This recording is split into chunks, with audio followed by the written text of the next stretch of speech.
I shall be the vessel of your wishes.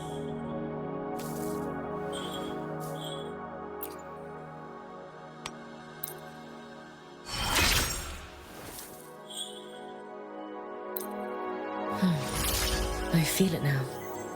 A sharper edge now rests within my grasp.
What are you looking at?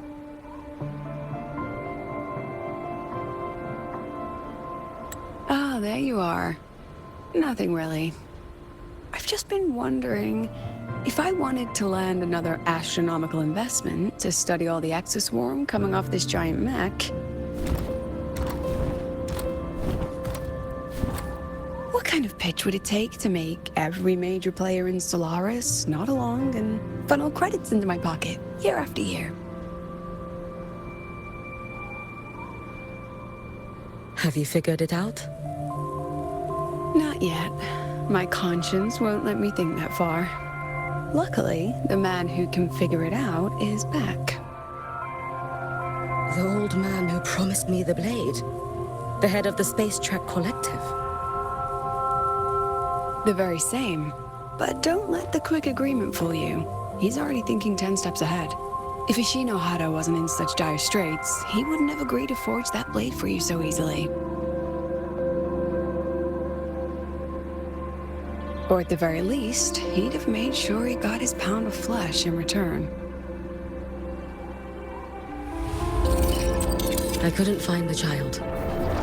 Time and space in that dimension are too fractured. My familiar lost its way. Then we need something that can hold out longer. A better way to search? Void matter reactivity has been high lately. A clear sign to follow would be best. That child is the Exostrider's resonator. There's no clearer sign than that. Looks like it's time the Exostrider was reactivated. When that happens, whether you're an annoying adult or the one meant to pilot it, I'm sure everyone will be on board, don't you think? Oh, what if we used footage of the Exostrider activating to pitch for funding? And the confidentiality agreements? No sympathy for my chronic funding anxiety?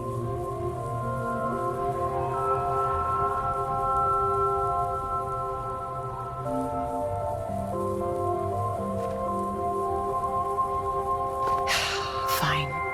Go to Honami. I already approved your leave of absence. Why?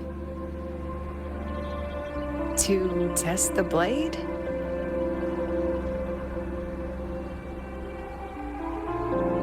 Even once the Exostrider awakens, there's still a chance it fails. If it does, what you sealed in the Deemer Plains becomes a liability. But it could also be our ace in the hole. So, before I give you the thankless task of guarding those planes, go deal with matters of the heart first. Understood. I will return in one day. Take 2. Give yourself a day to look around. Go on. A Black Shores member will meet you there. I still have all of Dr. Luke's mess to clean up.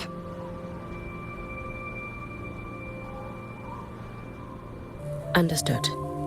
I am at your call should you require it.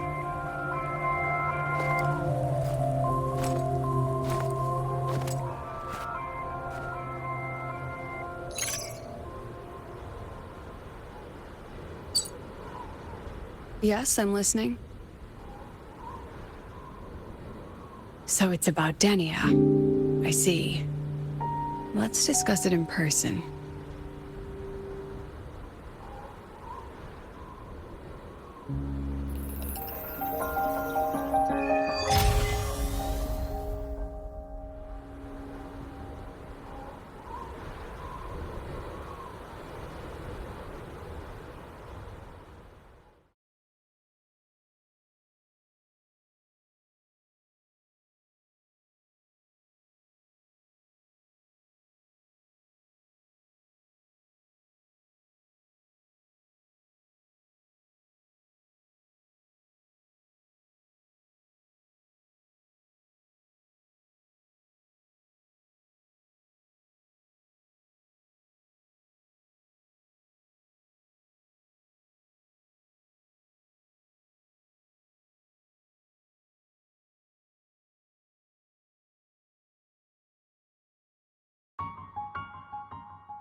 Lady Miko, can you hear me?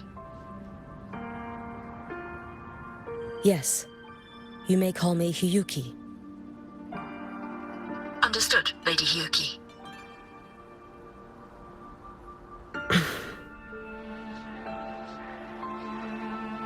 Most of the left behind in Honami City have been relocated, but a few, the ones whose regrets run deepest, still roam the danger zones. Their unfulfilled desires concentrate the Lament's power. An incident just waiting to happen. With you here, I feel better about the situation. We didn't expect you to take this on yourself. Protecting Honami is the duty of the Miko of Flaming Sakura. I thank you for your support. Actually, I have a favor to ask. Oh, is it about Gyokuro, the former Miko?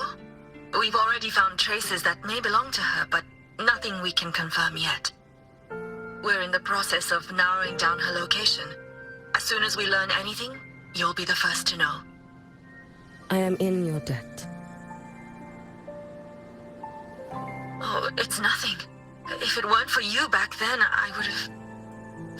Anyway, I'll leave this area to you. You can rely on me. Was there something else you wanted to say? Nothing, Lady Hyuki. It's just... Thank you for everything you do. Goodbye.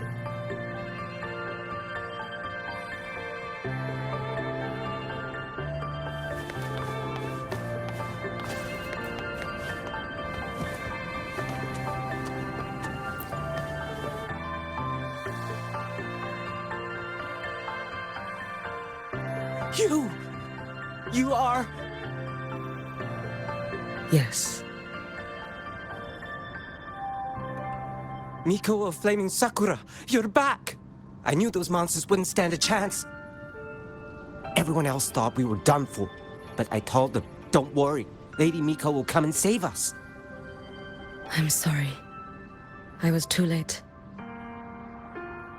It doesn't matter. You're here now, aren't you? Please, just say it. Say the Miko of Flaming Sakura has returned and that those monsters are finished. The Threnodian has retreated, but I couldn't save you. But you defeated it, again! And one day you'll drive it away from Ashinohara for good. Yes, I hear your wish. And I promise, one day...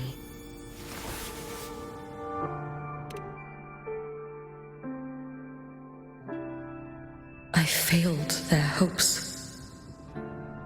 No matter how many times we drive it back, the Threnodian always returns. When will we be freed from this nightmare Ashinohara?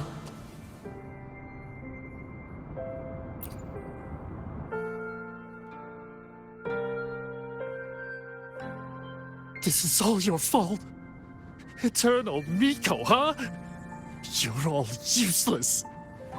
Every last one of you.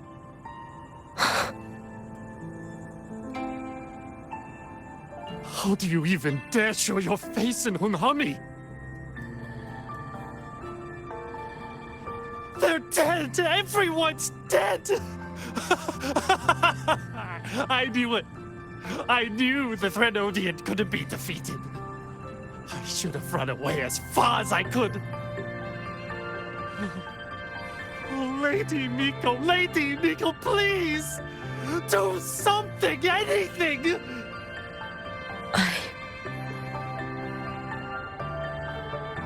Powerful people like you won't die even if you lose. What about us? What about ordinary people? Just wait to be torn apart? I knew you couldn't hold the line. I knew it couldn't be killed, but how do we go on from here? Lady Miko, heroes, tell me, what should we do? If you need someone to hate, let it be me. It's all right. Place all your pain, all your resentment upon me. May your soul be granted a moment of peace.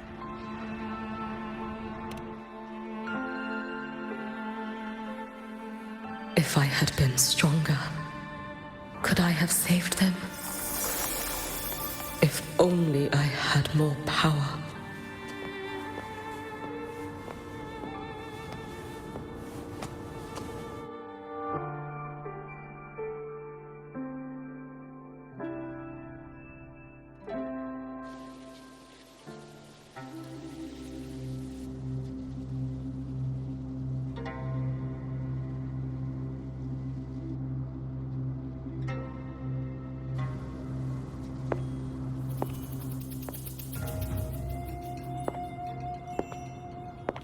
Lady Miko?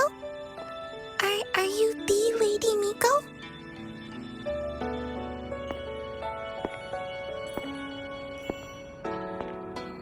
Oh, you are! You're the Miko who once talked to Lady Gyokuro.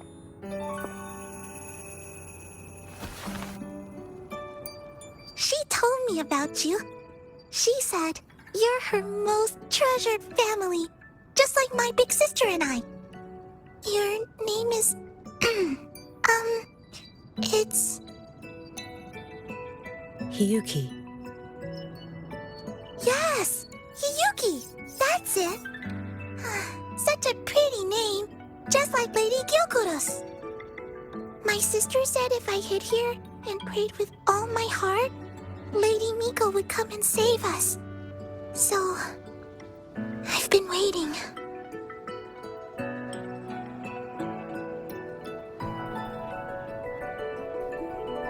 Little one, what's your name? Your hands are cold. Have you been waiting long? Kana. My sister calls me Kana. Lady Miko, you're finally here. But my sister... she... It's all right. I'm listening. She asked you to wait here, didn't she? Ah, she must have trusted you very much to give you such an important task. Task? Yes, a task. If not for you, I would never have found this place. You did well, Kana. You completed your task perfectly.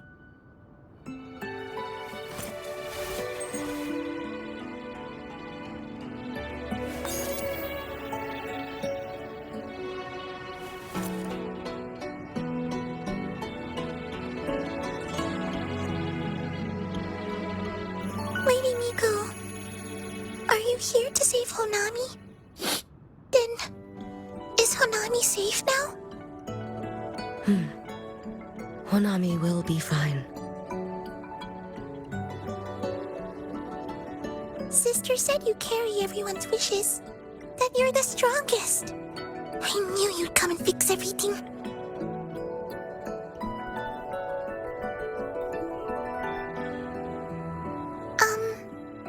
Lady Miko, can you help me find my sister? Of course. We'll both get to see our sisters again soon.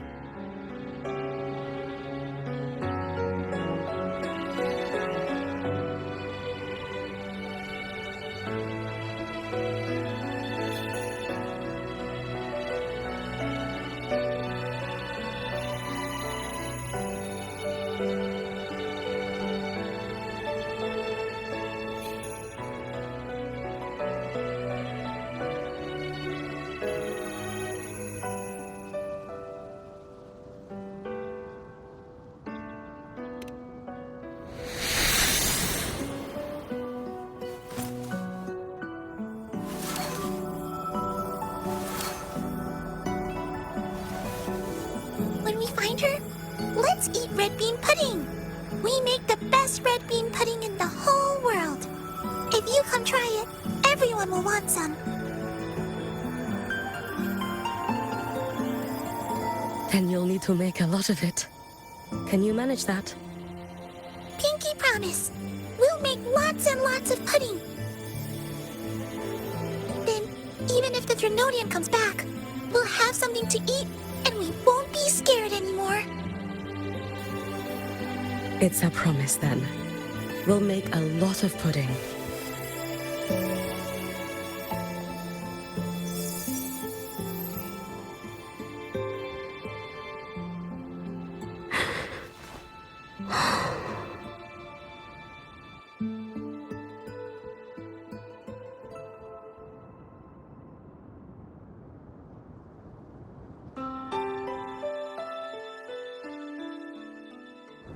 Red bean pudding. Gyokuro always did have a weakness for sweets like that. This time, will I find her traces and truly set her free?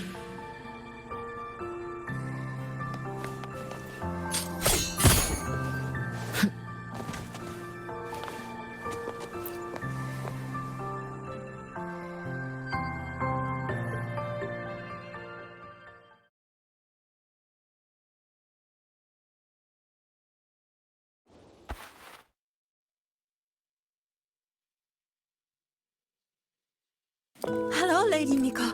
I've been waiting for you a very long time. My final wish was simply to see you one last time. Your final wish? Yes, it's all right. I know I'm dead. I know I'm what they call a left behind now. But I thought if I'm going to remain like this anyway, I might as well get what I wanted before I disappear, right? I've heard of cases where the left behind remain aware of their state, sustained by powerful desires, but for such a simple wish. You truly only wish to see me again. I mean, you are a legend. You've been the Miko of Flaming Sakura since my great-grandmother's time. When I heard Honami was in danger and that the Miko of Flaming Sakura would meet the vanguard, I rushed here just to see you. You shouldn't have taken such a risk. If you wished to see me, you could have gone to the Flaming Sakura. I know. Everyone says you can just write your wish on the plaque and Lady Miko will see it. But I worried. What if it never reached you?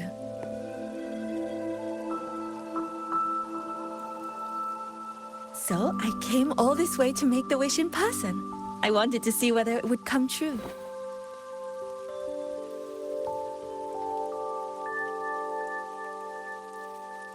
Very well. Then tell me, what is your true wish?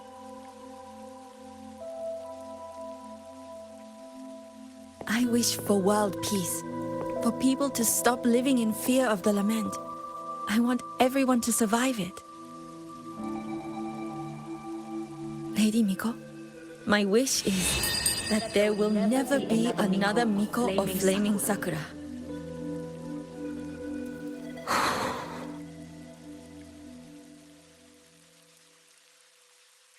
I see. Then I promise you, this wish will be fulfilled.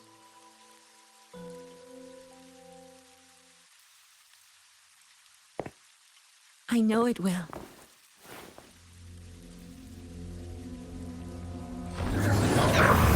After all, you are the eternal Miko.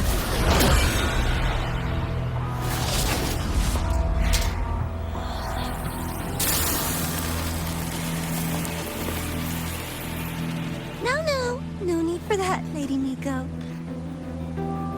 If you wished, you could cut down this avatar at any moment. But I think you'll find this far more interesting.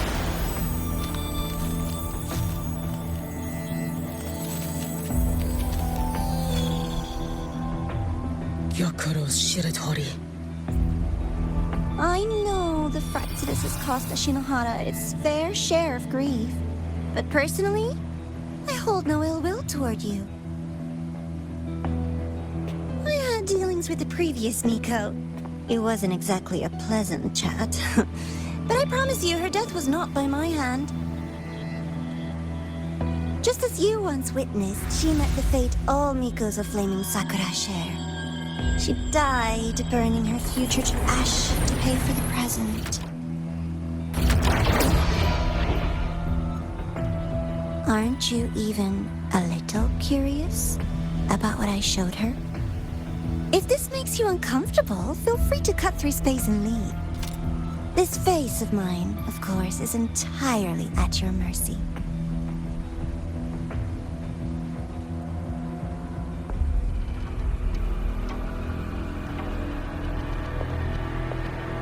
No need to dull my blade.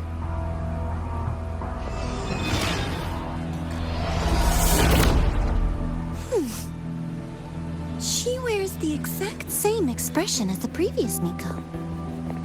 I suppose one day she too will be reduced to ashes by her own wish. Oh, eternal Miko. Is she simply arrogant? Or just a coward?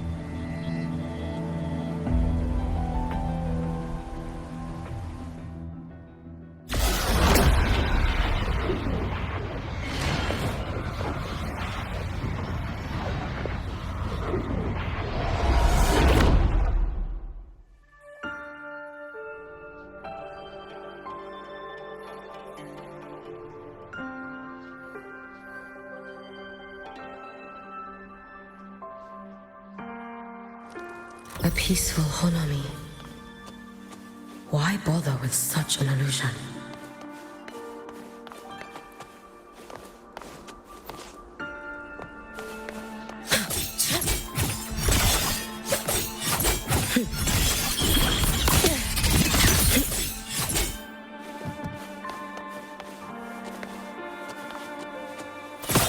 Hey, think I can take tomorrow off. If work is the root of all your problems, why work in the first Gyokuro. problem, then...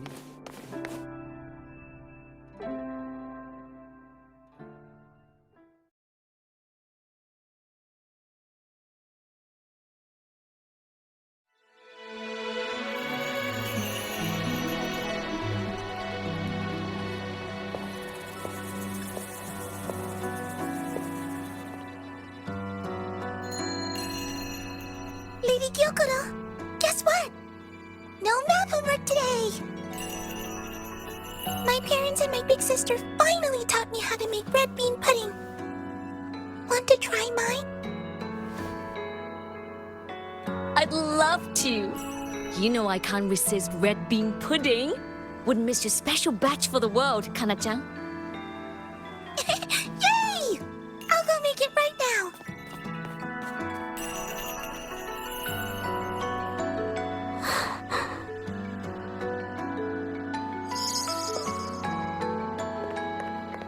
Anyway, I'm here.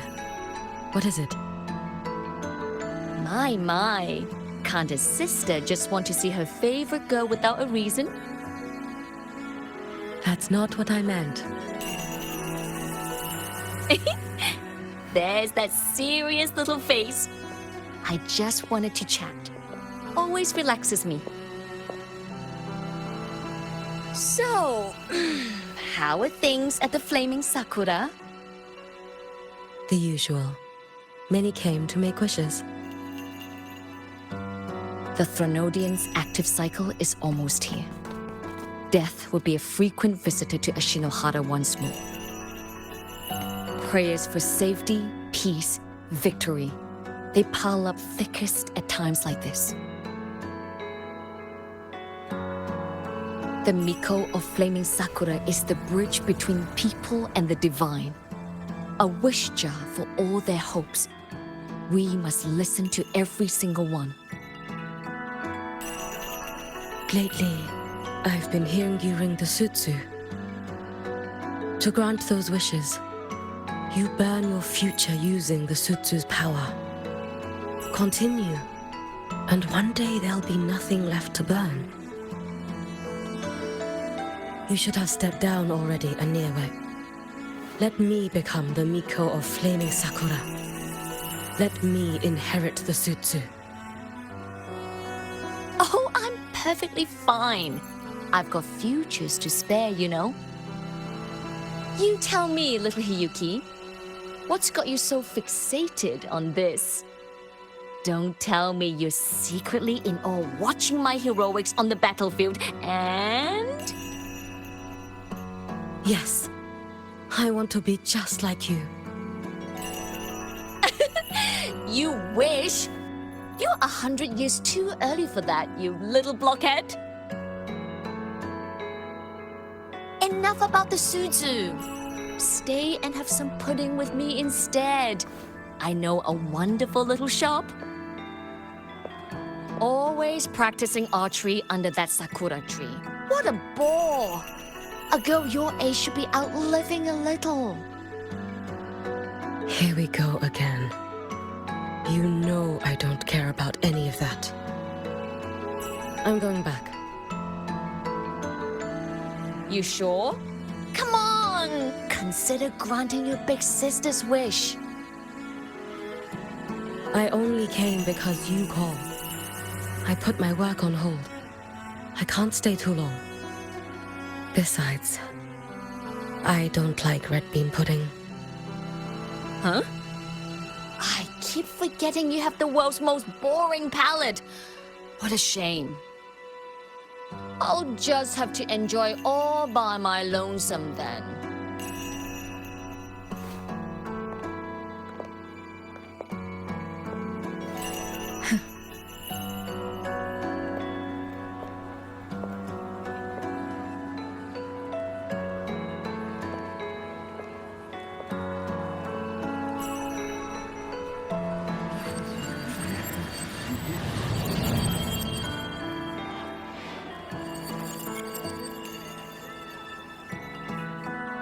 Gyokuro never once spoke of her own wishes. She lived only to grant the wishes of others. If only I had chosen to go with her.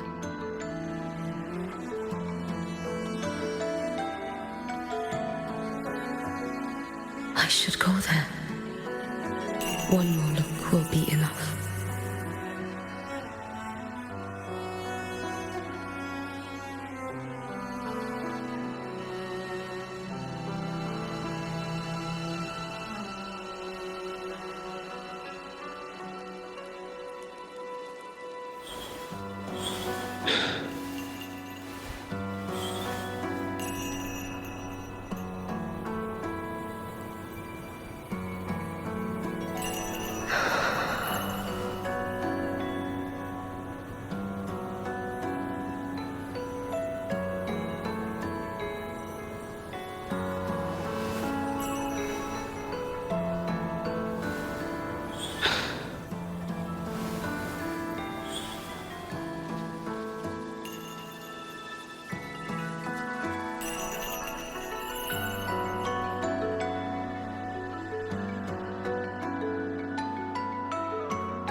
Still regretting that you didn't step into that shop and try that red bean pudding with the former Miko, aren't you?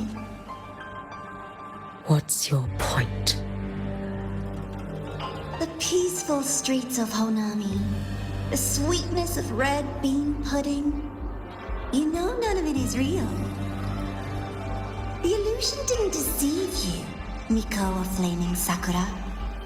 You were the one who deceived yourself. Desperate to play pretend? Why not commit? Please, this performance is only beginning. Miko of Flaming Sakura, do not forget the regret you carried here.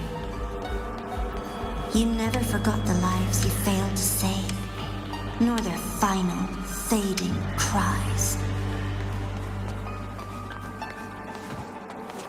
You've been watching me? Among all the Mikos of Flaming Sakura, you're the most special. Only you could peer into the Sutsu and see a future so utterly pitch black.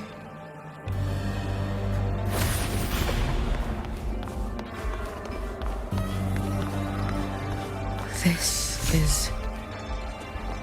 Oh, you've heard the stories, of course. But none of them know what Rover really endured to reach this point.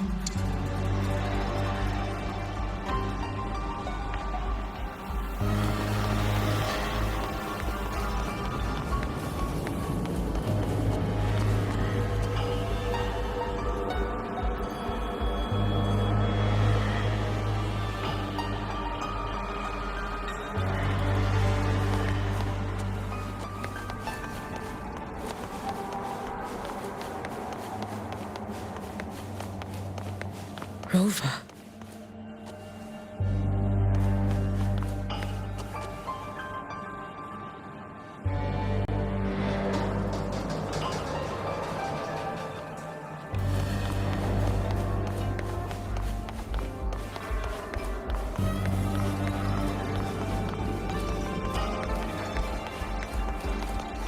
This is...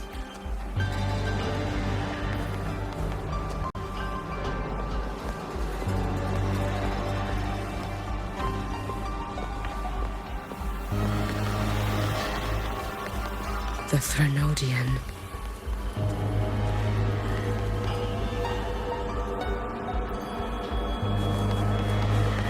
Go on. The next act awaits you.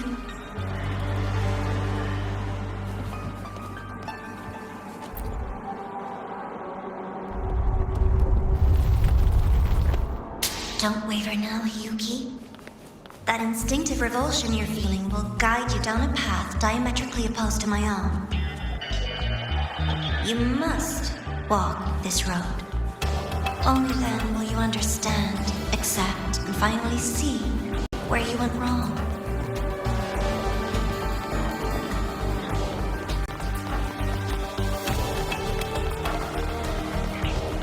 Just as you suspected, both Jinjo and Honami once lay beneath the Threnodian's shadow. But only in Jinjo did the night give way to dawn. You.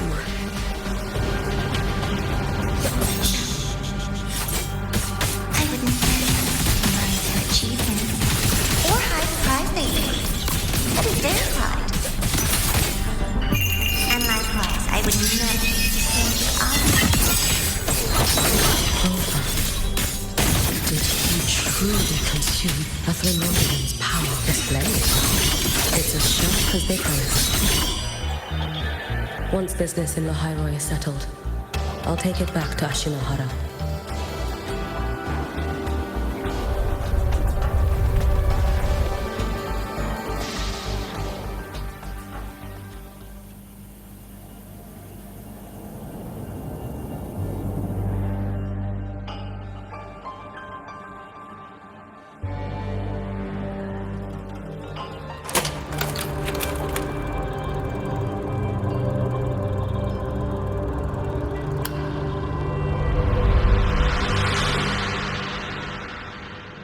You needn't doubt.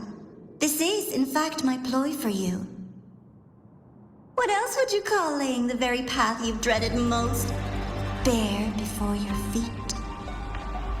Keep walking. The way forward is the only way left.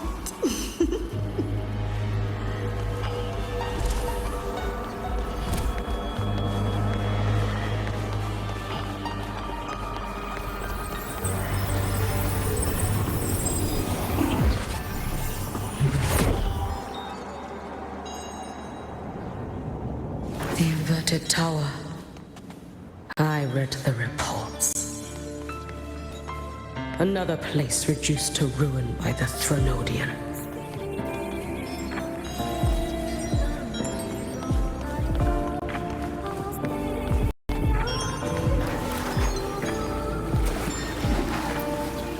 A nation that placed its faith in the Sentinel, yet its blessed maiden was swallowed by the Threnodian Leviathan. Deliciously absurd, isn't it? I read the incident reports. It was the Threnodian scheme. Obvious enough. And from it, I obtained the precise counterweight to tip the scales. The power of assimilation. Precisely. After all, isn't that blessed maiden living proof? Proof that harnessing the Threnodian's power is a viable path. Is this... The fall of Imperator. As you know, even a sentinel can't be a crutch for humanity forever.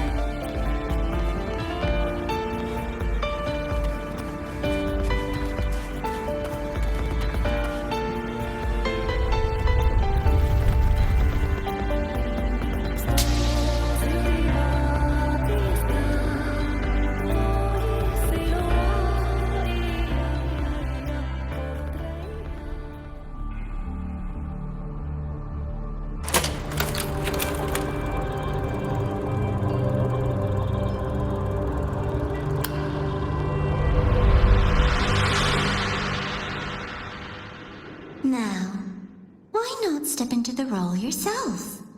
Experience Renacita's conclusion firsthand.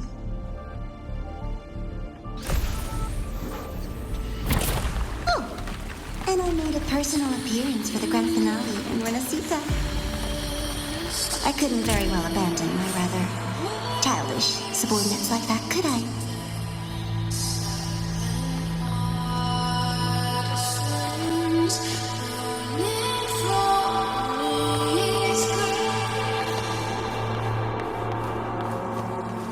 A light so blinding it lays bare all the filth. A world where every prayer is answered. Just like a dream, wouldn't you say? Ah, if only Ashinohara could have... You had so many companions fighting at your side. And yet, the reign over Hunami simply would not cease. That's enough.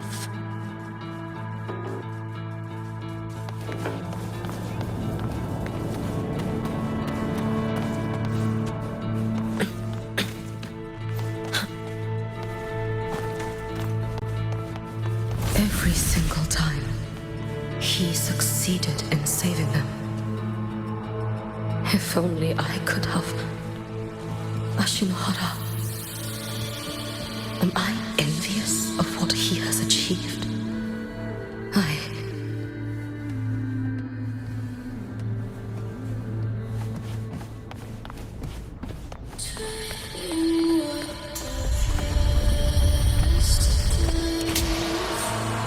Little sideshow before the end. You don't mind, do you?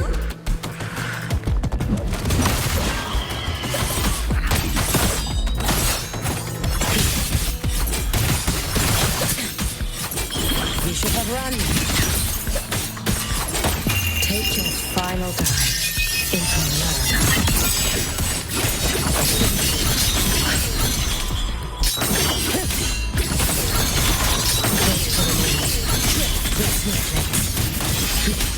Wait for the moment.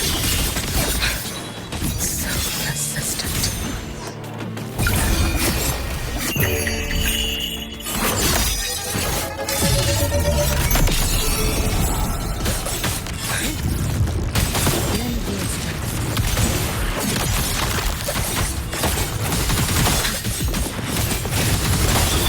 Too late to escape.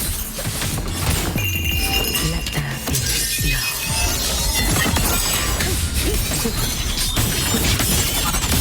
If my blade had been keener, could I have... Is my focus slipping? Why is this even surfacing now?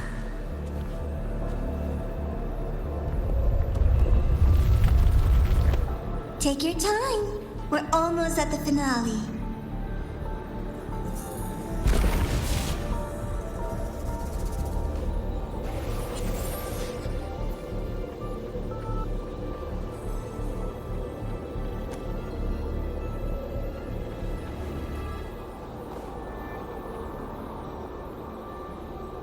Come, let's go.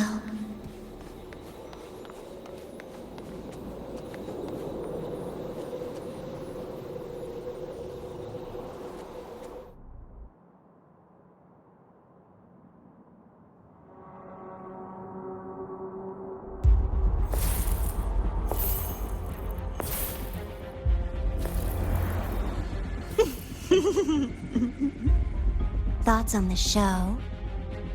You showed me all this because the Fraxidus wants to replicate the assimilation within the blessed maiden herself. You want me for the possibility that I could become the Threnodian's resonator in the future. I won't deny it. After all, among all the Mikos of Flaming Sakura, only you can see through that Sutsu and see a future so clearly entwined with the Threnodians. That is your gift, your talent. It is a dangerous curse. From Ashinohara's legends and the Space Trek Collective's investigative reports, you know who Rover is by now. As a savior yourself, what do you think of his capabilities? He's strong. You can afford to be more effusive. Unlike you, who failed Ashinohara time and again, he is the perfect savior. But let's be brutally honest. This world doesn't have a second rover. He saved Jinjo and Renacita. But what about Honami? Solaris is full of dark corners like Honami. Places the Savior's light will never reach. You, Miko of Flaming Sakura, have a gift. You might not fear the curse of the Threnodian or lament. But what of them? The weak, those not blessed by fate, and yet, is it really fair to place the weight of an entire world on a single pair of shoulders? Solaris needs more saviors, doesn't it?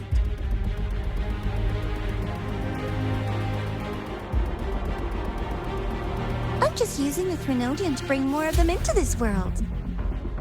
You mean you want to use its power the way Rover once did?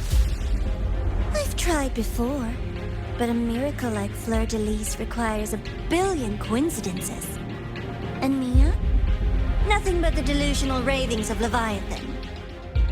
Even the one that appeared in Renacita at the end was just a hollow, mute shell. But with your help, everything changes. You could wield the Threnodian's power just as Rover did. Honami would not be a ruin, and Ashinohara would finally have its true savior. I have to admit, your proposition is tempting. I desire vengeance against the Threnodian. That is why I seek greater strength. I stayed in Lahairoi to forge a blade sharp enough to kill it. But I will not discard my dignity as a human for it. I will not become the very horror I hate. Not even for retribution. You stand on Honami's soil. You stand on a graveyard of millions. Go on. Ask them if your dignity as a human matters. I think they tell you that simply staying alive is what matters. Eternal Miko, you know your limits. You've crawled through countless defeats, barely protecting Ashinohara from the Threnodian's assault. But what of the future? You are no savior like him. When you fall, who will take up the Sutsu? Who will walk this lonely, futile path next?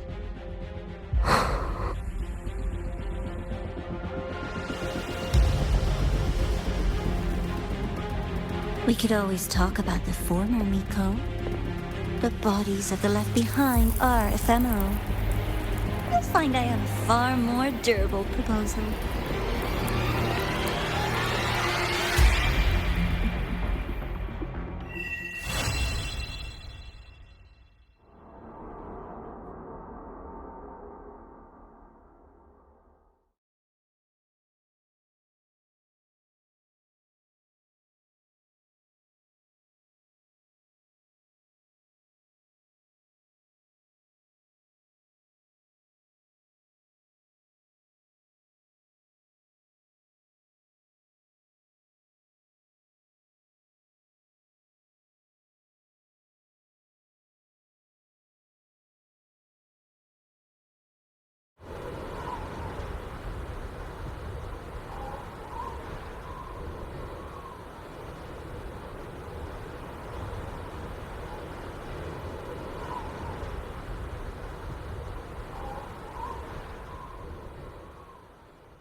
how you left the ball.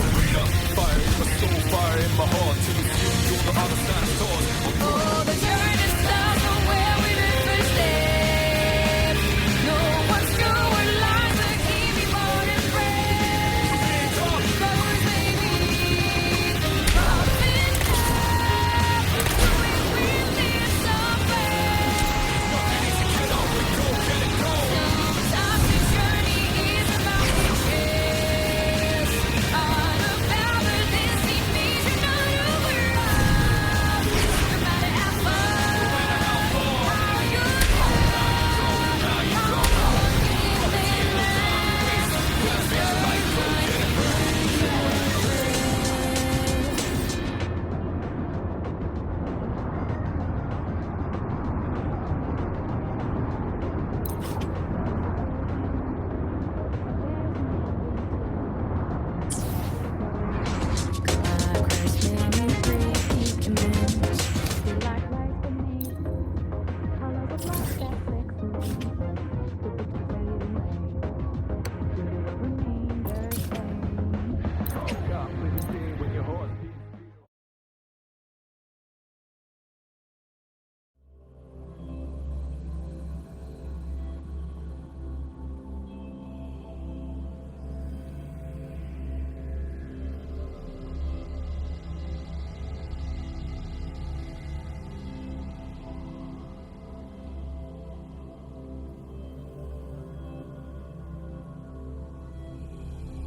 Transform.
Candy. It's a new flavor. Sigrika and Lene suggested it. Great for lifting spirits.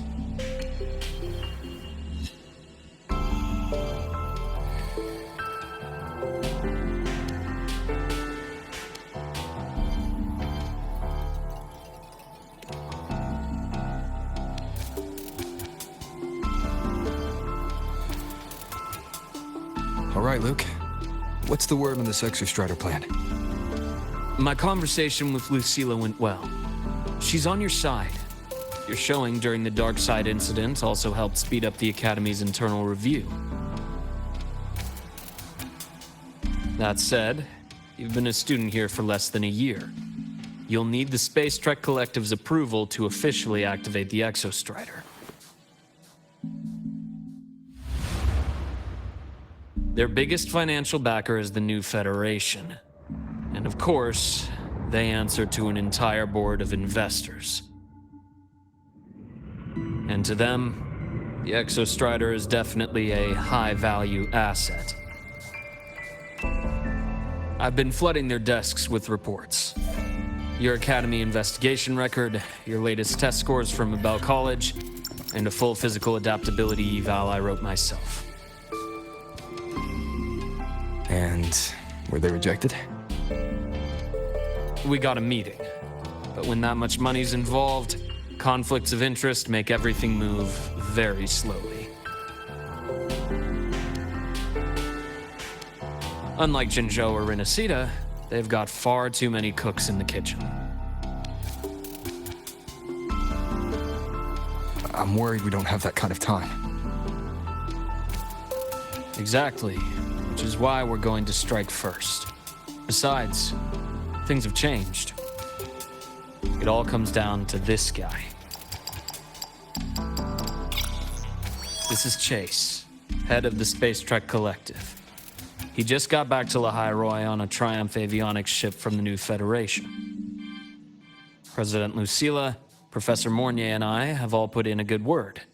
You'll be meeting him at the Research Institute.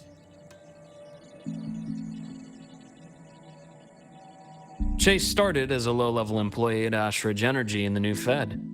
Then, he dropped off the grid for a few years before resurfacing in a government position.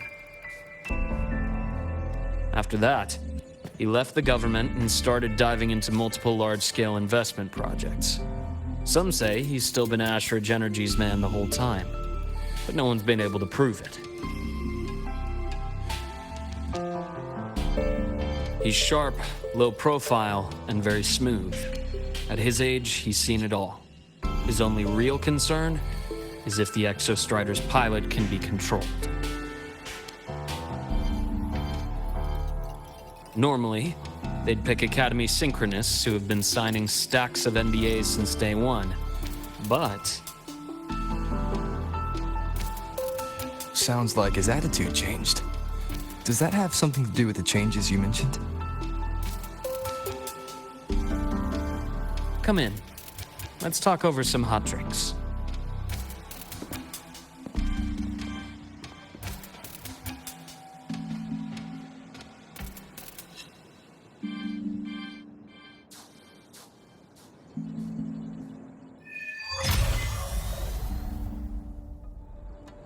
I heard Lucilla asked for your help after the ceremony.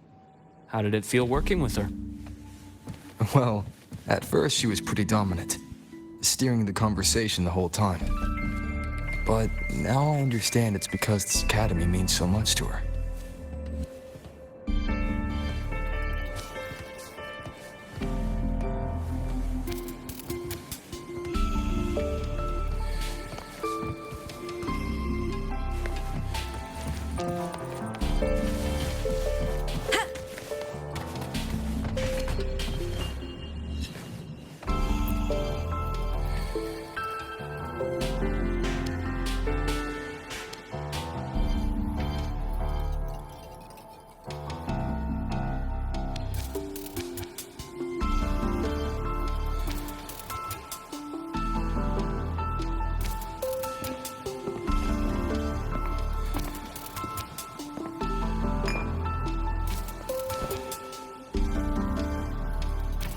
Based on your intel, the reactor core has been returned. Ideally, we'd wait for the Exostrider to awaken before trying to help Imyth or confront the Threnodian. But recent readings from the Institute's Strider Gate monitors, they're off the charts. Void matter reactivity is spiking. The Space Trek Collective is getting twitchy. If Threnodian Aleph 1 breaks the seal, all of Solaris will be at risk, not just Lahairoi.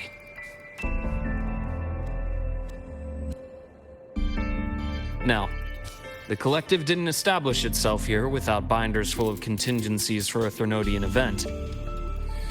The problem is, every one of those plans would scorch decades of scientific progress. Which, in our case, actually gives us some leverage. Enough to have a real conversation with their head. Then I'll convince him. I'll show him that the lowest casualty count is the only one that makes sense. He'll have to approve me as the synchronist who pilots the Exostrider.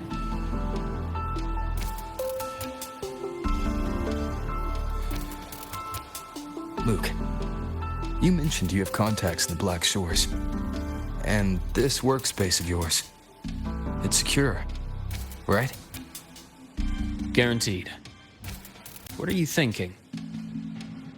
Lahairoi is closed off from the outside world. Public comms are probably tapped by Fraxidus moles inside the Academy. And right now, I need a direct line to the Black Shores. I see. Give me a moment. I'll establish the link and leave the rest to you.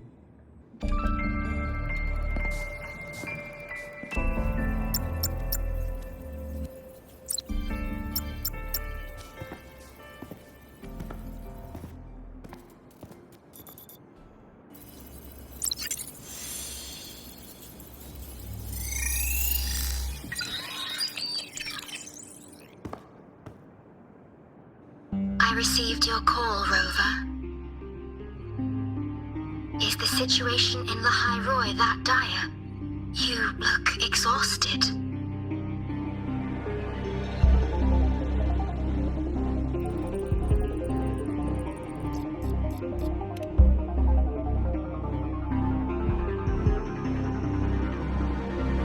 My frequency loss has been resolved. But Lahai Roi is under imminent Thenodian threat. I need your help, Shorekeeper.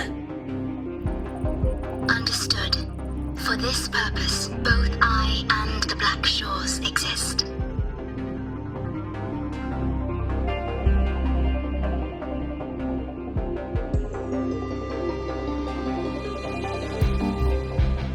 Any additional intel on the Exostrider within the Tethys system? Verified or not, I need everything you have. I trust Luke. You can speak freely. Records confirm that Luke Herson has been providing critical assistance and intelligence to the Black Shores. I trust your judgment.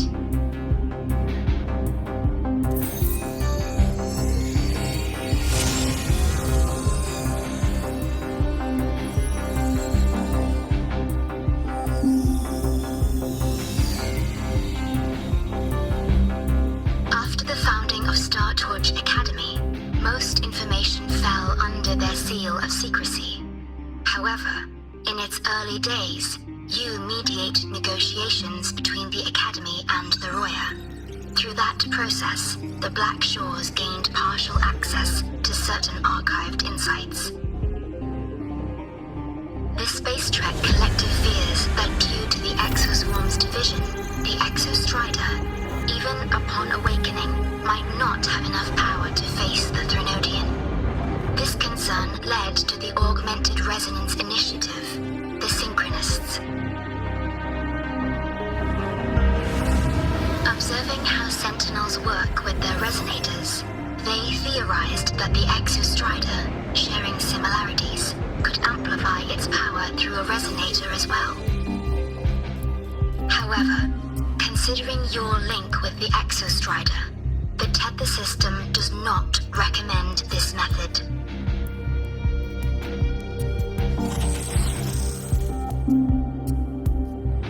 We have intel that deep beneath Lahai Roi lies the keystone left behind by the Exostrider long ago.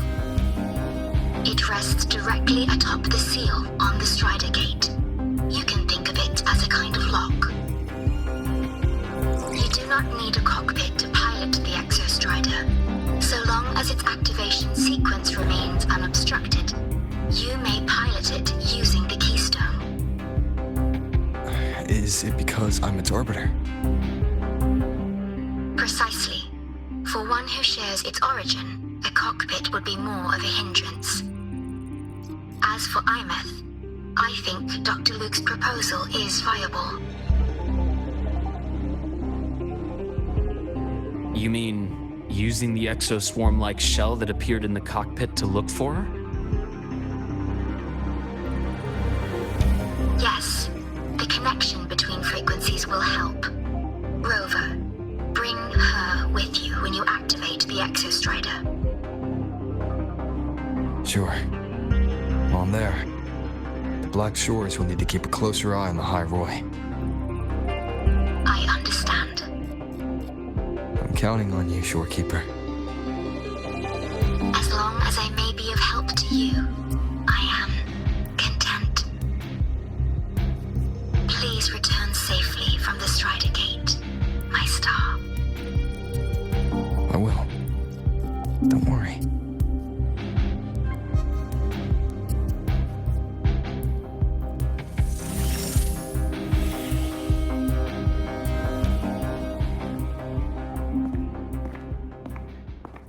I'll inform Lucilla. Take your time finishing that drink before you head out.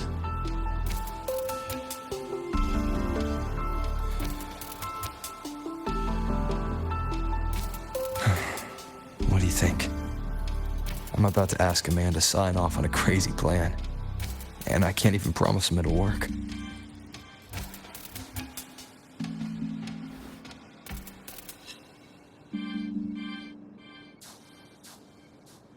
nobody has a plan they promise will work. If Chase agrees, it's because he's betting that you're his best option. Just take the win. At the end of the day, it all comes down to the person.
Transform. Warning. Insufficient power supply. Mech mode off.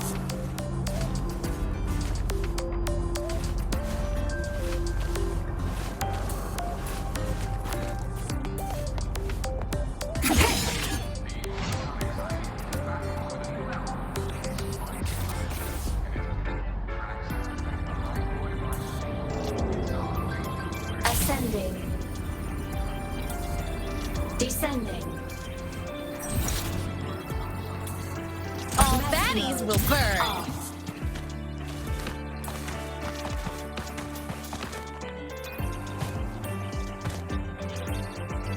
I'm a transform.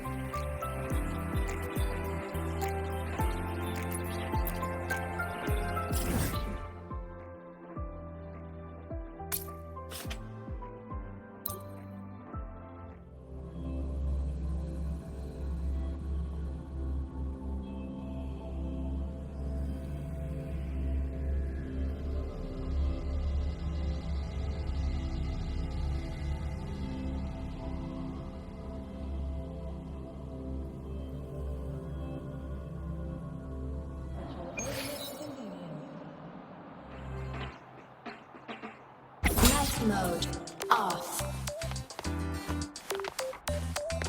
Roving among the stars.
Mr. Chase, this is the student I mentioned, Rover.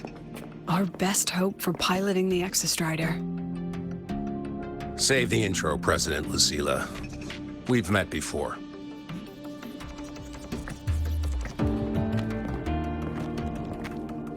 Before? In my past life at the Academy? Let's just get down to it. The Threnodian Aleph-1 situation is deteriorating. We're running out of time. I wanted to wait for the Exostrider's self-regeneration to finish, but the clock has run out on that one. So tell me, Rover, why do you want to pilot the Exostrider? What's the play? To find Imeth and put down the Threnodian. Imeth. Name rings a bell. The one with the high sync rate. Her disappearance was a real loss for us.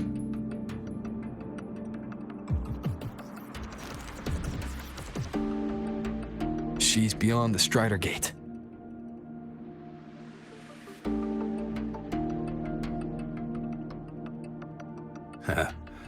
I see how it is.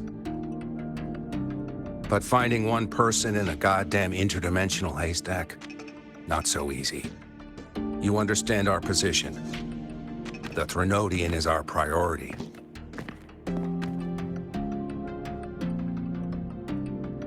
Stopping the Threnodian is my priority too. I'm gonna handle both.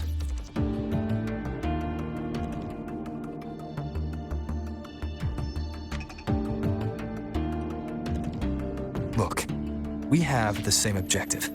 So, like you said, let's just get down to it. If void matter erupts, the High Roy is ground zero. Every one of your projects will take a hit.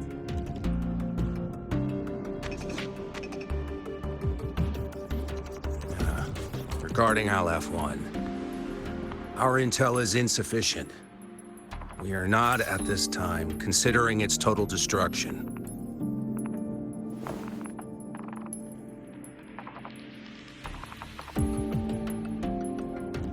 What we need is for the Exostrider to reinforce the seal on the Strider Gate. To do that, we need a qualified synchronist, and we need the Institute's drive replica. When that gets embedded in the Exostrider's chest cavity, then its repair is complete.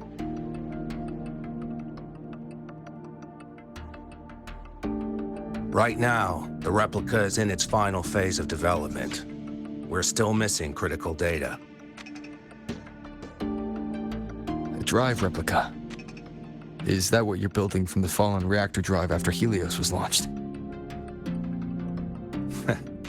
Correct. It's based on the original drive's framework. You had a hand to play in that. You made sure Helios got launched. To complete the drive replica, we require precise data from the Exostrider operating in high concentrations of void matter and environmental readings from inside the Threnodian. Without them, we can't guarantee the Exostrider can resist Aleph-1's corruption. Here's the verdict. on behalf of the Space Trek Collective, I authorize you to pilot the Exostrider.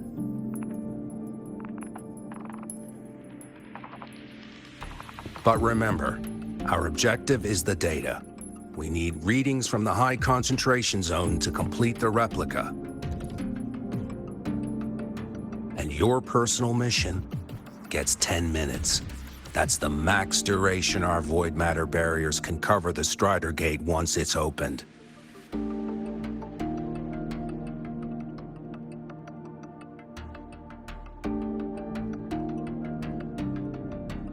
After 10 minutes, you return to Lahai Roy, whether you found Imeth or not. Do you accept?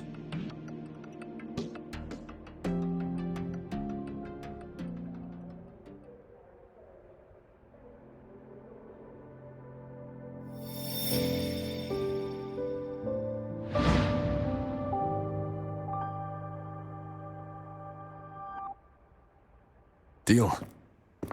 One more thing. I won't be using a cockpit. Just show me the way to the Keystone and have the Exostrider ready. That's all I need.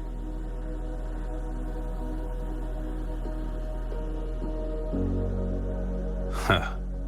Still full of surprises. Always bringing us the unconventional. Lucila, run a high-pressure sync test for the Synchronist. I've seen the physical eval, but I want live data for validation.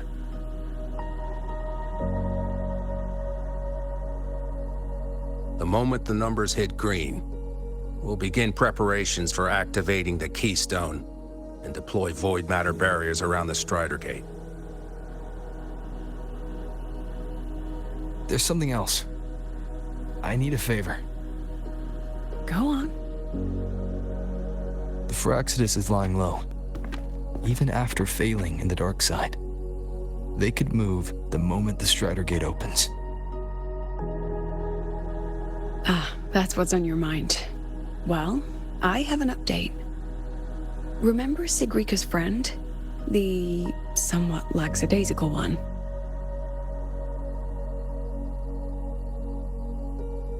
You mean Denia? That's the one. She's gone missing. Our investigation points to her being the agent the Grand Architect referred to. But don't let it distract you.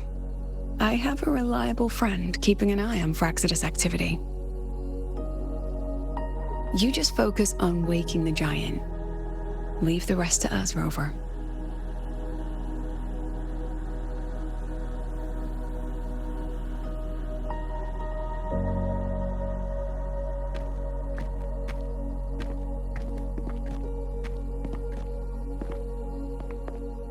Black Shores just sent a formal communication request. They're offering full support for Lahai Roy's evacuation, if it comes to that. You handle it, Lucila. You have a better read on the situation than I do. And you're better at talking with that student.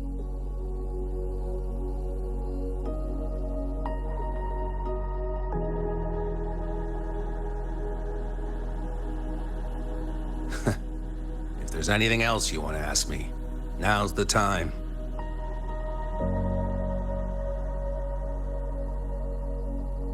I'm surprised you're placing this much trust in Rover, authorizing him so readily. Any particular reason?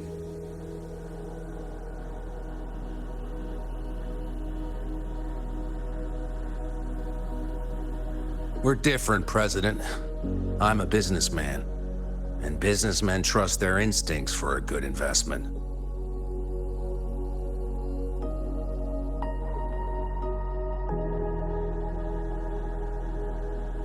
The Threnodian could strike at any time. Given the circumstances, Lahai Roy may have to be written off. And with the timeline we have, relocating the Exostrider is impossible. If we're going to lose it anyway, why not let him take one last swing? Understood. We still need to prepare for the worst-case scenario. Of course. If this fails, we'll initiate the backup plan. Dusk Veil.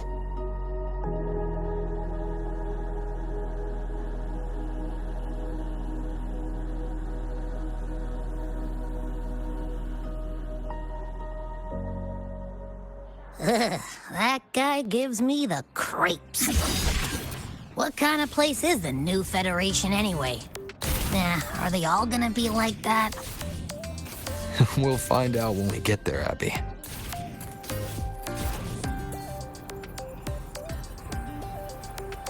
Descending. Light mode off.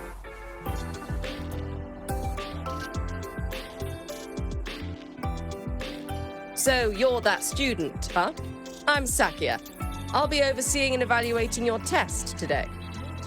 Lucilla filled me in on everything. This synchronization test is far more intense than the standard procedure. We're simulating the neural load of a direct link with the Exostrider. If you feel anything off, you call it. I won't allow the test to continue under overclocking conditions. Review and confirm the safety protocols before entering the cockpit. Good. The cabin systems are configured. The simulator cockpit is right there. I'll be watching your metrics closely the whole time. I hope you pass the test smoothly.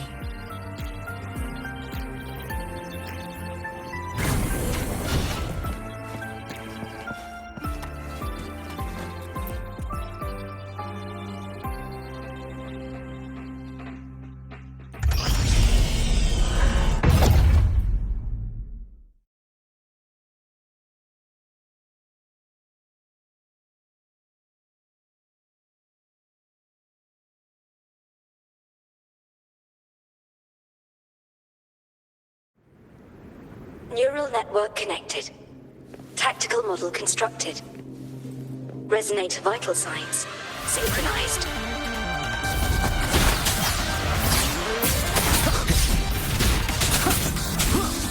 No hesitation. One with the sounds.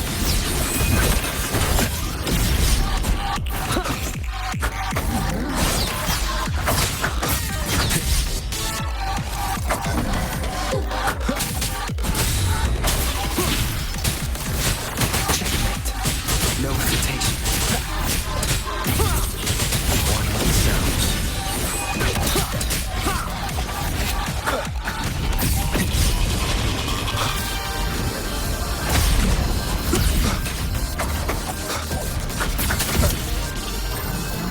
You will obey.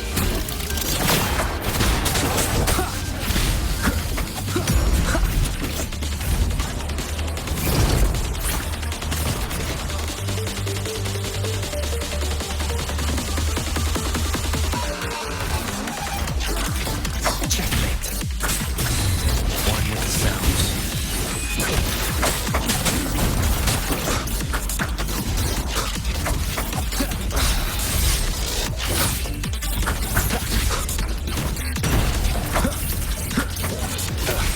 Bad timing. Shadow one with the sounds.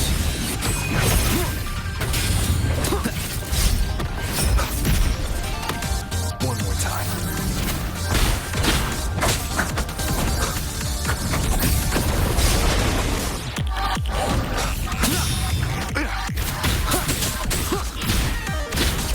One with the sounds. Keep it together. None shall whisper. Test complete. Recording synchronization rate data. Cockpit opening. Please exit according to the safety protocols.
How did you get all the way here from the lake house? She wanders into the academy sometimes. Usually her caretaker bot escorts her back pretty quick, but today she was being difficult.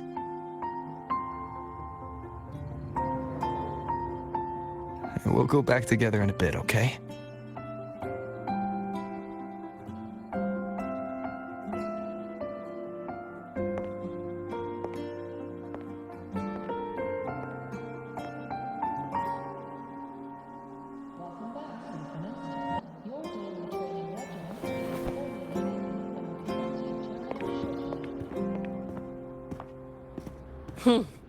So the little terror can be quiet. Never thought I'd see the day.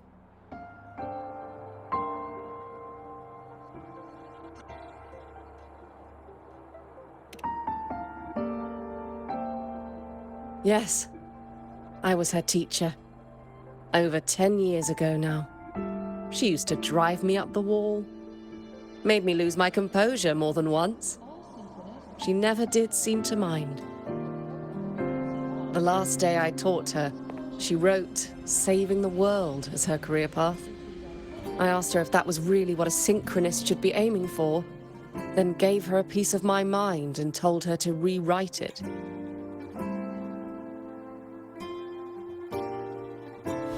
She didn't even get upset, just smiled, took the form and walked away. She never stepped out of that cockpit again. Now she's back, but not really. What a headache of a student.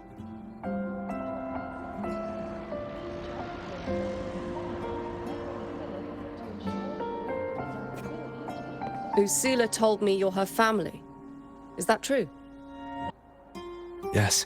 And you're planning to pilot the Exostrider and bring her back from the Strider Gate? That's the plan. Sounds like an absurd, bold, utterly delusional idea. No one knows what's actually behind that gate.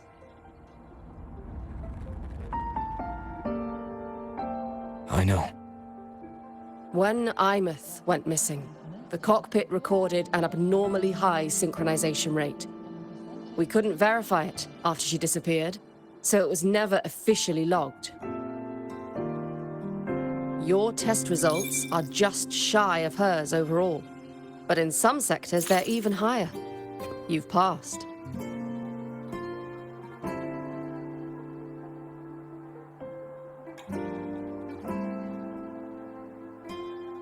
I hope that absurd plan of yours works, and that you bring my student home.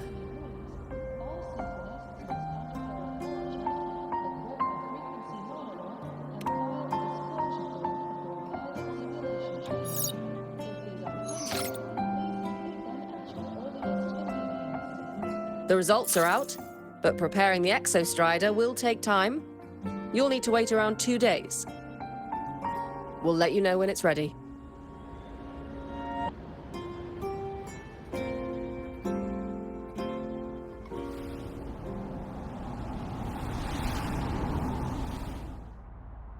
For qualified synchronicists, please check that your frequency monitor is properly fitted to ensure Cassette.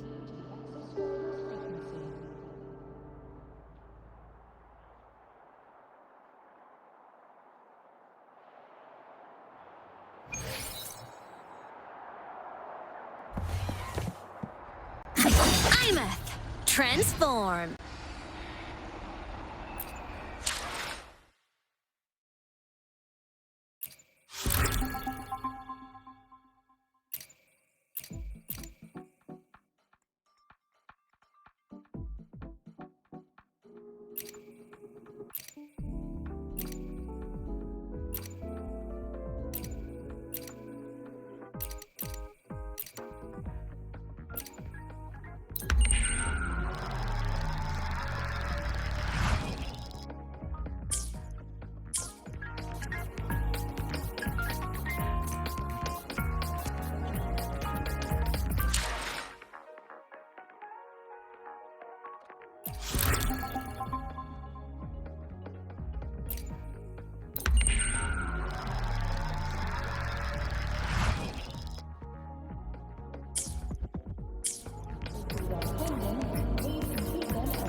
monitors properly fitted to ensure.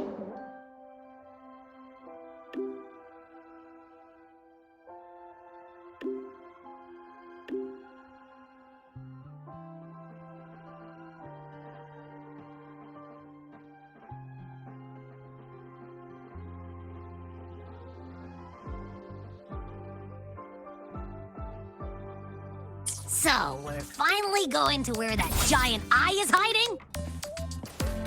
Yeah. And Abby, if you think it's stronger than you, don't try to be a hero, okay? I got this. But, we don't know how much strength is hiding behind that gate, huh? Our priorities are the data and Iveth. A direct fight with Aleph 1 can wait until the drive replica is ready.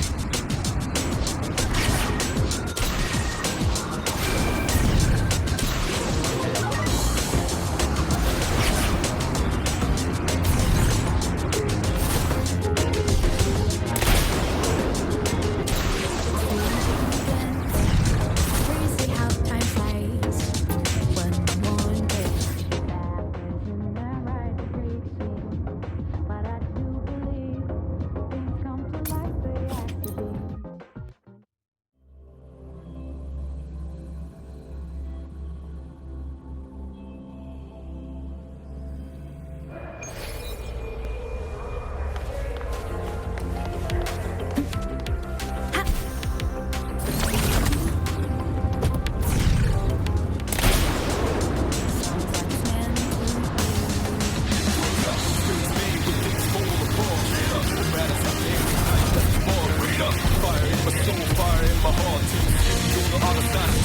Oh, the journey starts somewhere we didn't step. No one's sure what lies to keep me born and bred. Cause baby, my vision, through it will be somewhere. Sometimes this journey is about me.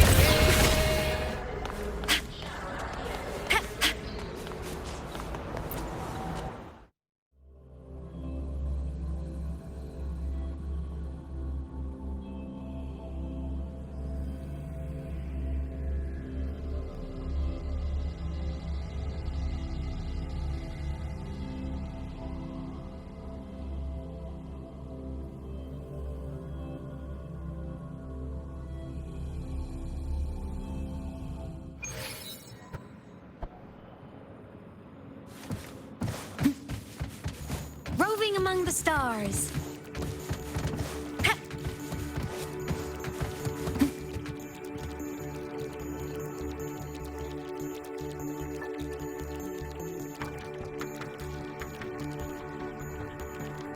Hey, Rover, are you leaving now?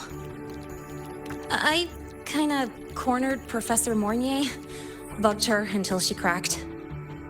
So, you're gonna pilot the Exostrider. You feel nervous at all? I know you're awesome and all, but nobody's ever done this before. Nobody knows if the Exostrider will even move, or what else might go wrong. Everything's felt so heavy at the Academy lately. Teachers are stretched thin. Even the nearby exoswarms seem restless. Lene, are you nervous? Okay, fine. Is it that obvious? Look, after I aced the entrance exam, I thought, sweet, life's gonna be packed again, non-stop, like it used to be. But just when I was ready to finally be a student, my bubble popped. My brilliant student life, poof, and done. The Threnodian, void matter, the Frexidus, they're breathing down our necks. And I can't do anything to help you fight them. I just have to stand here and watch you walk into danger alone. It makes me feel totally useless. I'd feel worse if I tracked everyone in the High Roy into danger just to back me up. Of course, if things get really desperate, we'll have to face it together. But for now, when I look at all the students who came here chasing their dreams, I want them to stay students. Because... Whew, dang, that's a heavy title. We're in the same year, you know. But I get what you're saying. Making you waste time on a pep talk when you've got a world to save? I do need to grow up. But I won't just sit around. I'll be on standby. Whatever the Academy needs to support your mission, I'm in. And when this is all over, we're going for a drive. Can't wait for that day to come. Professor Mornier's up ahead. Good luck out there, my friend.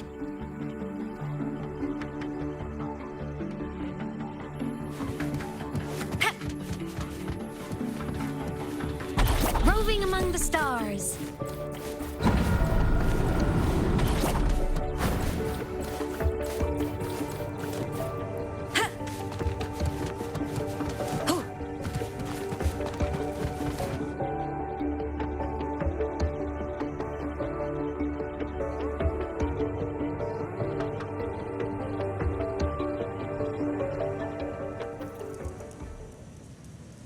Temporary passage is complete.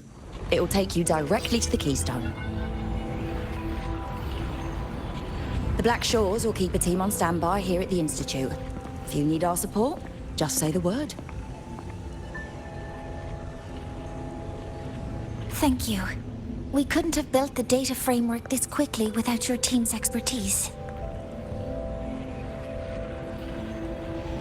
The High Roy is a top priority. A joint call by the Shorekeeper and the Tethys system. Oh, Professor Mornier, your guest has arrived.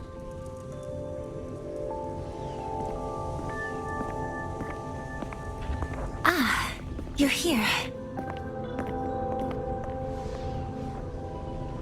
Is that the way to the Strider Gate? Yes. This temporary passage will take you to the Dima Plains, deep within Biarta Woods.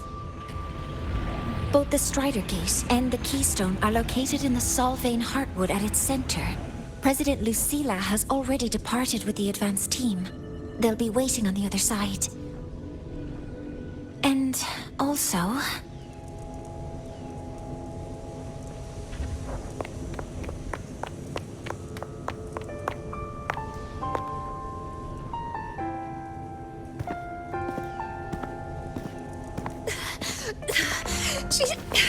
She's too fast. What happened? Professor Mornier, she suddenly bolted into the cassette depository and took this. This is...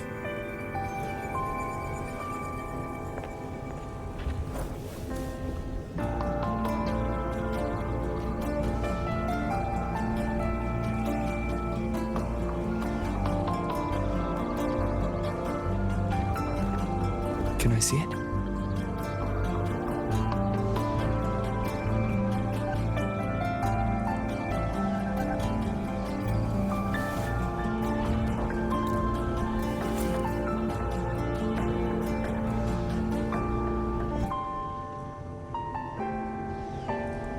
I'll give it back in a moment. Mornier, do you see what's special about it? This ID number. I saw it in the student file during her inspection. This is Imeth's own cassette. It's been stored in the depository since she went missing. Why did you want to bring this now? It may be instinctual. Dr. Luke did say this exoswarm-like shell shares a frequency link with the real Imeth.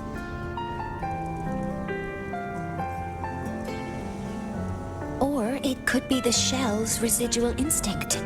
Cassettes are proof of a student's identity. Or it could be a weak signal sent from the Imeth beyond the gate. We can't determine which theory is correct yet.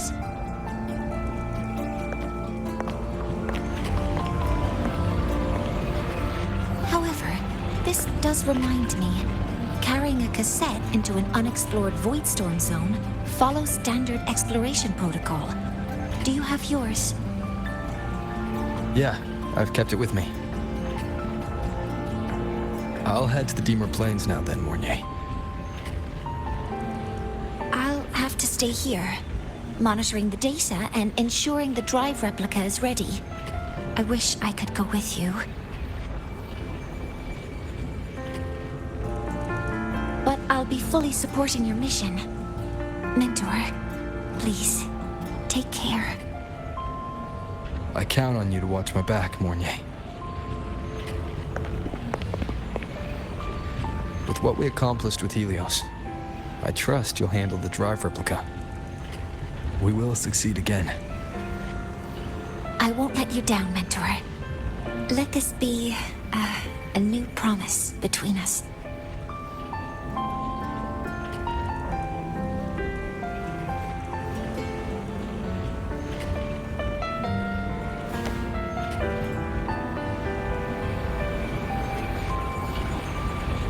Let's go.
Ugh, stinky.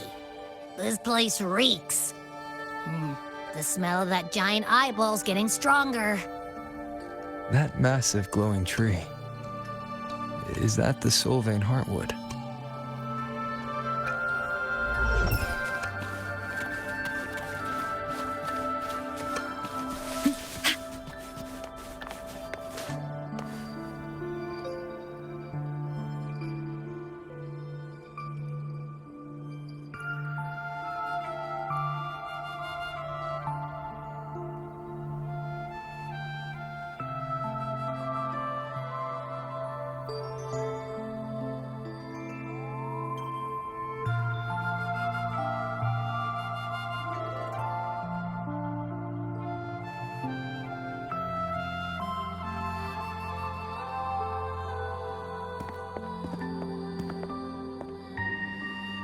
That Miko.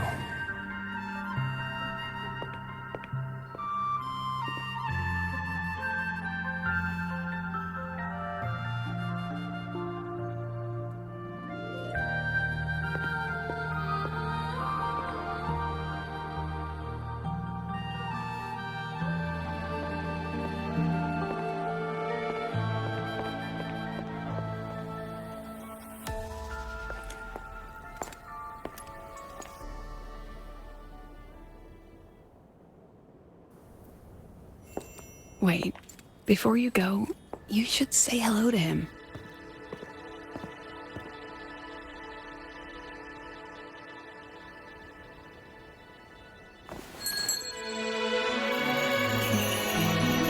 This is Hyuki. I told you about her before. The only reason we could set up the monitoring equipment so quickly is because she cleared the way for us.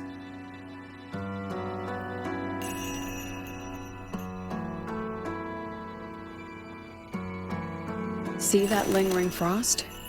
10 years ago, a void matter rift opened in the Deemer Plains. Hyuki went there alone and sealed it.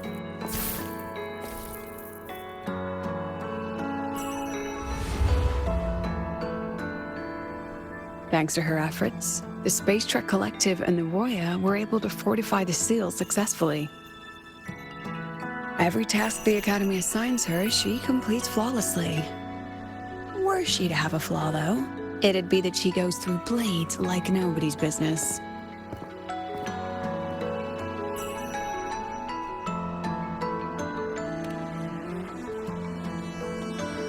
Yes. Lucilla spoke of what that child did. She is a good one. Strong. But her strength does not change the fact that she is a student. That we allow a child to bear such a burden is a failure on our part as adults.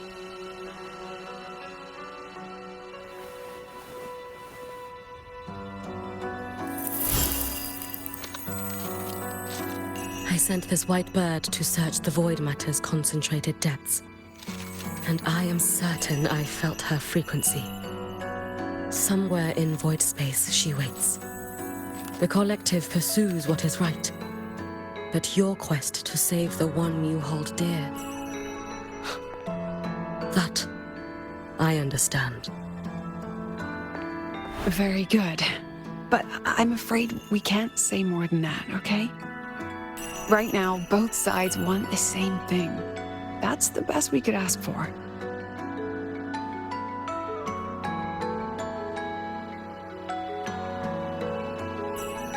You were worried about the Fraxidus, weren't you? While you're beyond the Strider Gate, she'll handle perimeter security.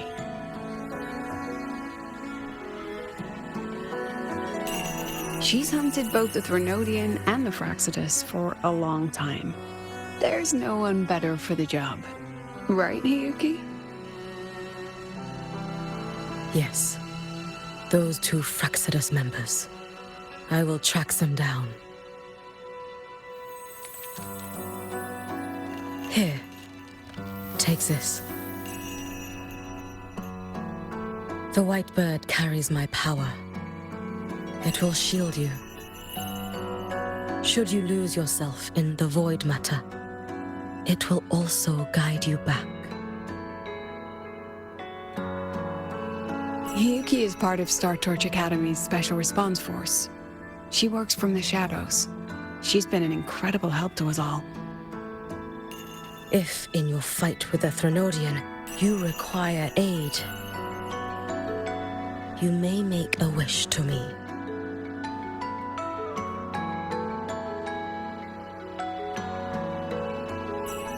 How about I go first? I wish for peace and safety across the Deemer Plains.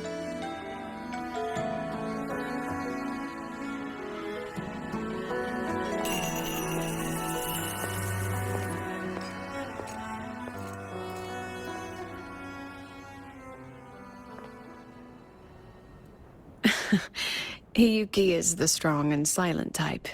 Spend enough time with her, though, and you'll find she's rather fascinating. Why didn't you introduce us before? Why the reveal now? No point in hiding what's already in plain sight. Besides, you're both strong, and it's safer if you work together. What did she mean, make a wish? Just what it sounds like. But don't make one unless it's life or death.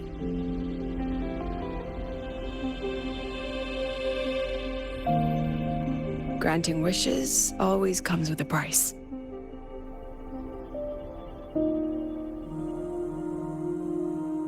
I've sent you intel on high concentration void matter zones. Review them when you can. I couldn't say this with Chase present, but I think you understand. For him, this is a calculated investment. For you, it's a suicide mission.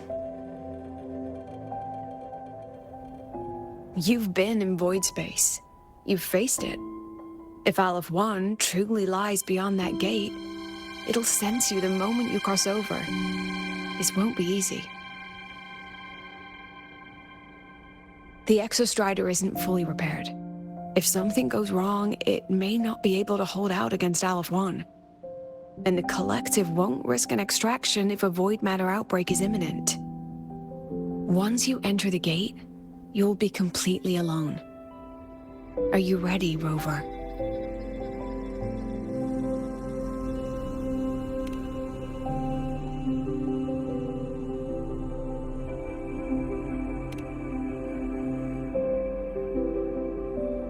I've been in situations like this more times than I can count. If I only cared about walking away clean, I wouldn't have gotten this far, or be standing here now. So, thanks for the concern, President. But I've been ready. Very good. I'm relieved you've thought it through. I'll be here with the others, monitoring the void matter barriers. If something happens, I have to respond immediately as the Academy's head. We'll probably be able to maintain a data feed, but based on past intel, the void matter's disintegration effect will destabilize the signal. It'll likely cut out once you reach the keystone. From that point on, every call is yours. I understand. President Lucilla, we've checked her condition. No signs of void matter contamination. She's stable.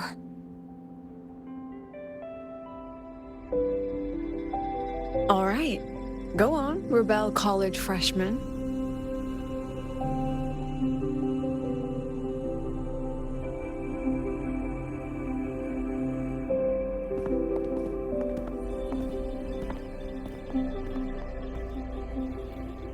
The students and faculty of Star Torch Academy have been waiting for the day the Exostrider awakens. May you return victorious.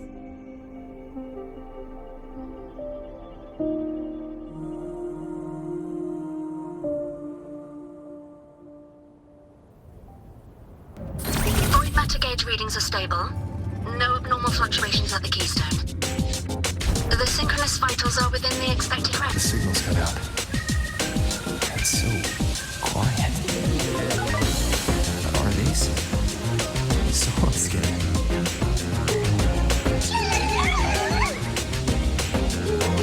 Are these little guys guiding me to the Soul Vein Heartwood? Alright then. Let's go together.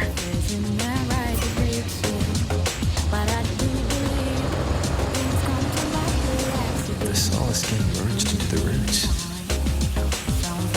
They didn't return to the Exostrider to the sophistries. They used themselves to reinforce the keystone signal.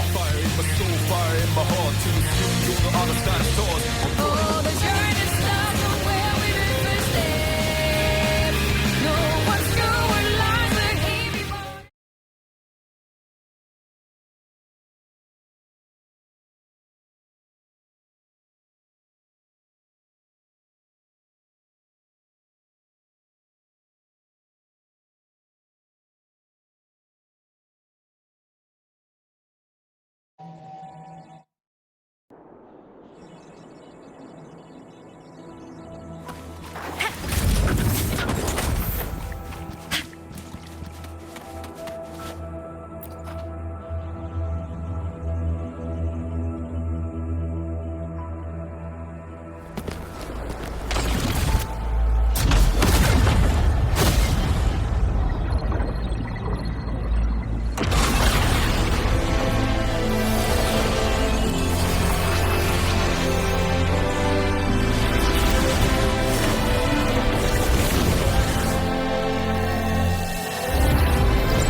starting to feel dizzy.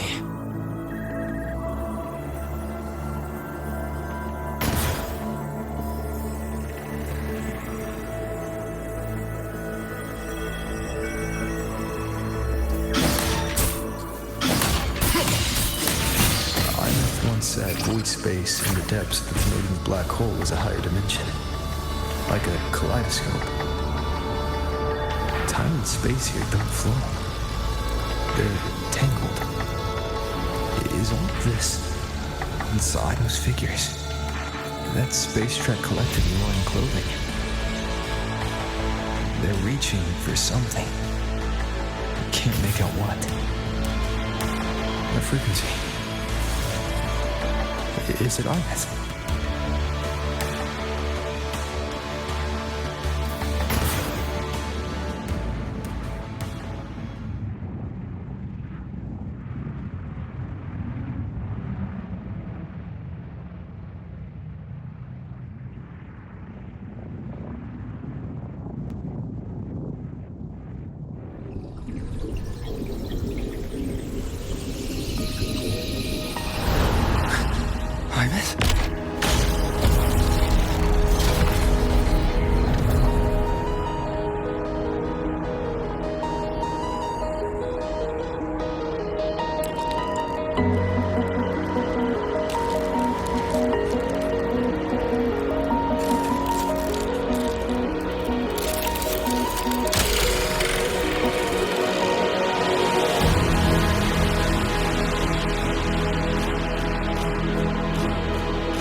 The light of the origin point. We will bear it.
Am I back at the academy?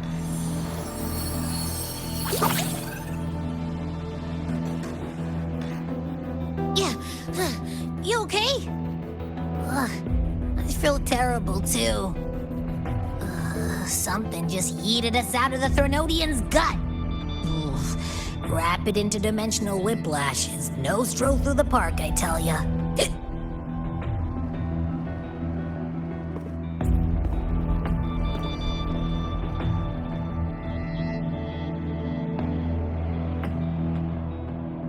The Exostrider isn't here. Uh-huh. The big guy's still stuck inside the Threnodian. Did you see that freaky black hand that popped up in the cockpit? The whole dimension freaked out, like it was trying to spit us out. Next second, the void matter had flushed us out here. I saw Navora in the flashes. It's the Phraxidus. Has to be. Everyone was standing right here. This is where void matter began to contaminate the sky.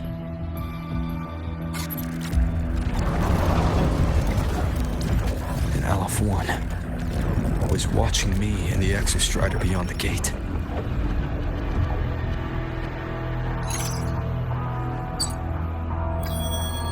Mentor, finally got a hold of your signal.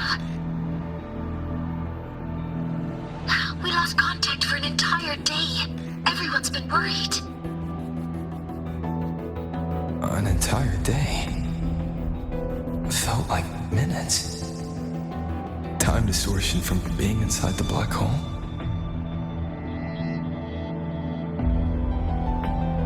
Mornier, I'm fine. We had an incident.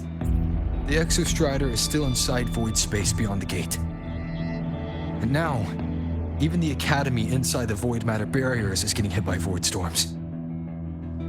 What happened while I was gone? After you went in, the data transmission was perfect. We were celebrating. But not long after, void storms began to erupt even inside the Academy. We haven't been able to find any breach or source to explain it.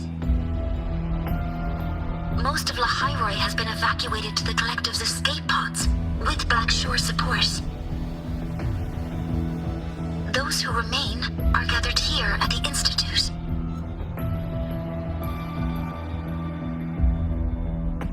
Whose eyes was I seeing through in those flashes? If they're the cause of the Thenodian's breach, could they be a harbinger? Like I'm gonna see them. In that moment, that shell, she had the same look in her eyes as the real Imeth. Why was she so set on giving me this cassette? What was she trying to say? Looks like I'll have to open it up to find out. I'm coming to you. I brought something back from the other side. I want you to see it first. The Threnodian struck like a bolt out of the blue. We may not know why yet, but we need to figure out our next move together. Understood. We'll be waiting for you at the Institute.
That's a lot of waveline messages. All from windows beyond the Strider Gate. I really made them worry.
The Soliskin have swept the area. None remain in Bjartur Woods. Someone just posted a call for help on the campus's Wavesline group chat. I'll go back to run a final check later. Sigrika, are you sure you alone can handle it? Don't worry, I have my runes. They'll help me drive back any contaminated exoswarm. The Soliskin will guide me too. I'm coming with you. Finding people is one thing, hauling them back is another. It'll be faster if we take my motorbike. Status report, Professor Mornier. The launch orbit has been confirmed. The drive replica is projected to launch in 16 hours, at which point it will initiate Duskvale. Then we evacuate every remaining soul in Lahairoi before that window closes. Check the ships at the Royal Frostlands port, in addition to the escape pods. We don't know how long Duskvale will hold. No one stays a second longer than necessary.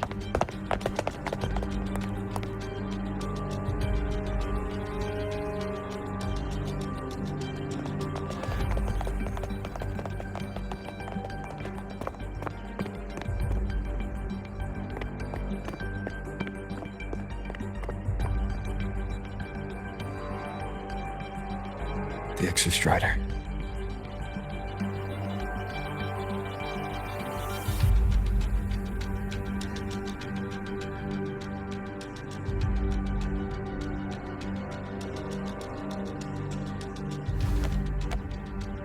I heard from Professor Mornier. You went dark for a full day. We thought we'd lost you to void space. Activating the Exostrider before it was fully self-regenerated was a massive gamble. We all knew the stakes. We hoped for the best, and of course we prepared for the worst. You're alive. That alone is good news for all of us. No time to kick yourself now. I've got a mountain of work waiting for you, Rover.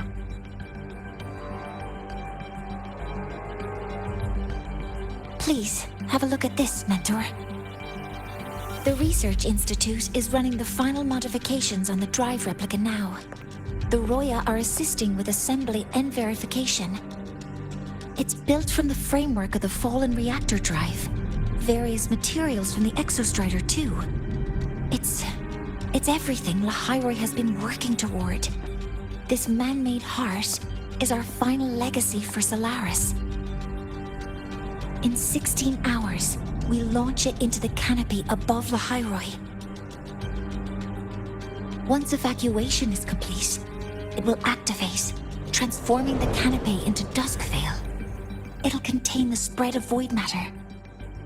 We only finished it because of the data you sent back from beyond the Strider Gate. See? Not a total loss after all.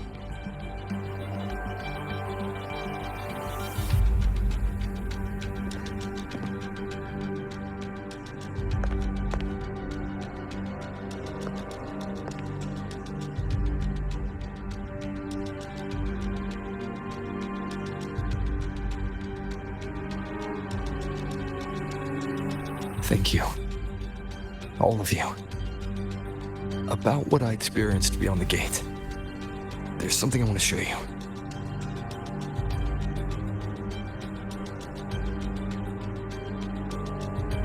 I don't think she gave me this cassette for no reason.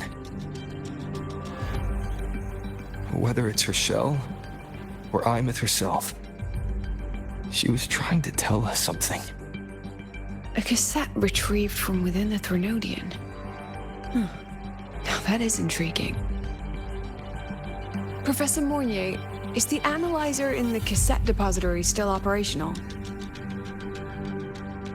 We can head there now.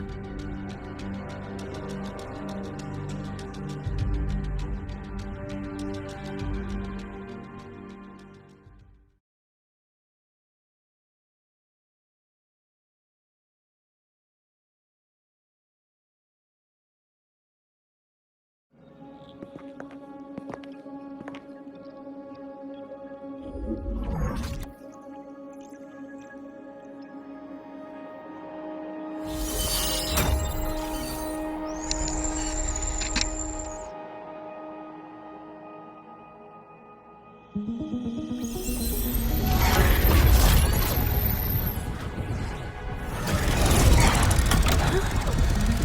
happening?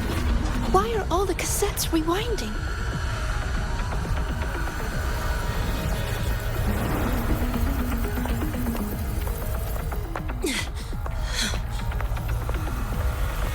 The whole server bank's going nuts. Every screen is flickering. Oh, the data volume is far beyond the cassette's capacity. It's as if thousands of people left their records in it.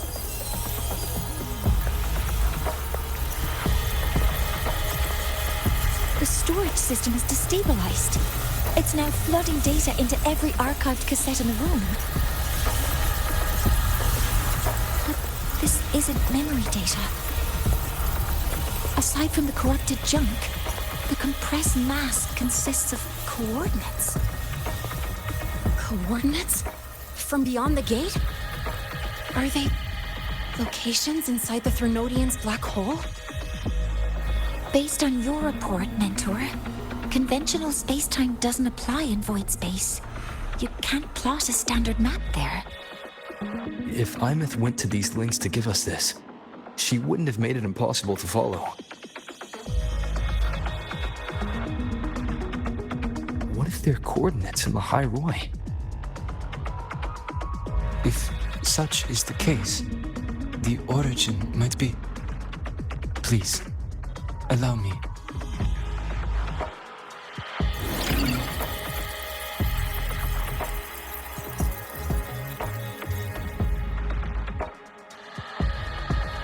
A uniform format these coordinates share.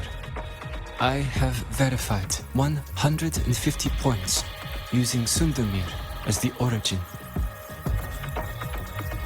Each one aligns with a site of Royan runes etched upon stone, just as you beheld within Soul Asylum. Forged by the Exostrider, these patterns are. Void storms do not affect them. We have only glimpsed fragments of their meaning through the lens of Soul Asylum.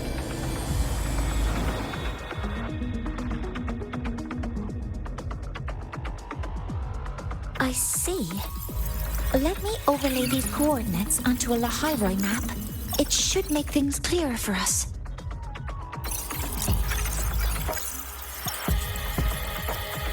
Done. Using Sundermere as the origin, the distribution looks like this.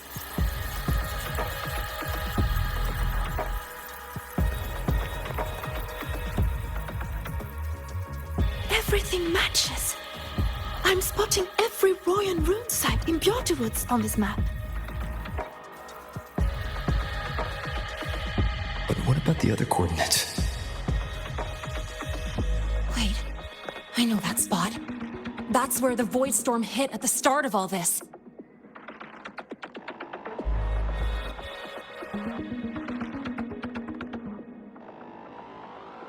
You know, that time when we first met.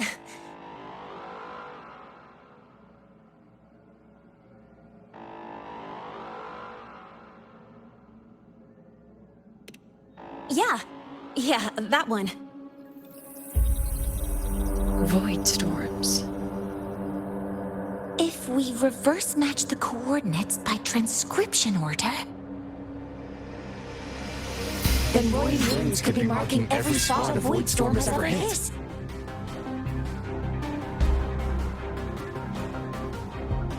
So it is.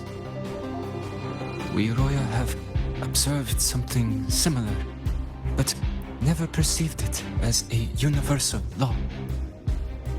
Well, the runes aren't exactly neon signs on the stone boulders saying, "Look here." There are too many locations. With the personnel we have left and the autonomous bots. Leave the manpower to me. You want to bring people back from the escape pods? Precisely. With Void Storm spreading, sending people back out to find hidden runes is too dangerous. Any venture into the unknown carries risk. Studying the Threnodian was a risk. Playing chess with the Fraxidus was a risk. And piloting the Exostrider through the Strider Gate was certainly a risk. Where there is a sliver of hope, the Space Trek Collective will always find people willing to bet on it. Once Dusk Vale is initiated, this place becomes a sealed tomb. The intelligence retrieved from void space is our only remaining asset up for study. It's our only leverage against Aleph-1 before Dusk Vale fails. We have the capability, the responsibility, and the will to secure this void space data.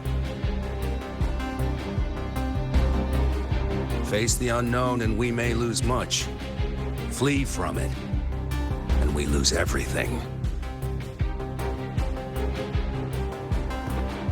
Then leave Bjorda Woods to me. It's the most heavily contaminated area.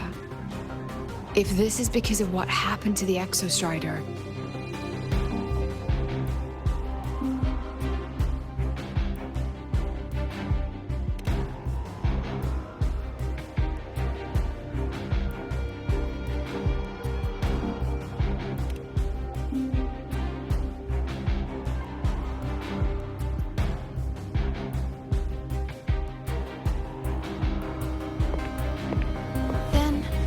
then please give me your hand, Senior.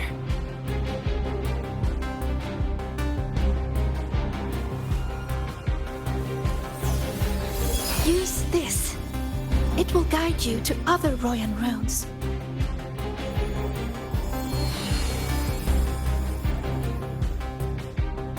Oh, and take this one too.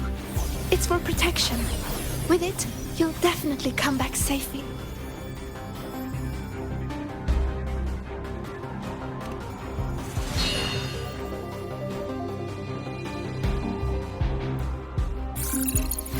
Clock starts now. Recover all Royan runes before Dusk Vale gets initiated.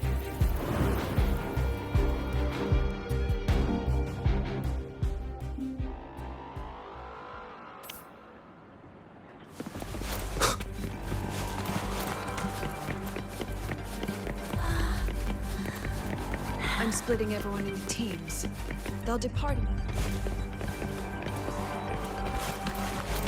I'm splitting everyone into teams. They'll depart.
According to the map, the first one should be around here.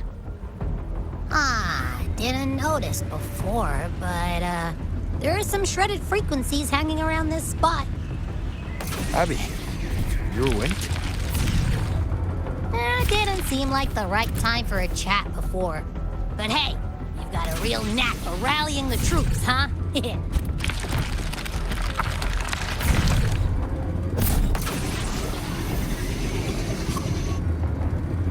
The rune's responding.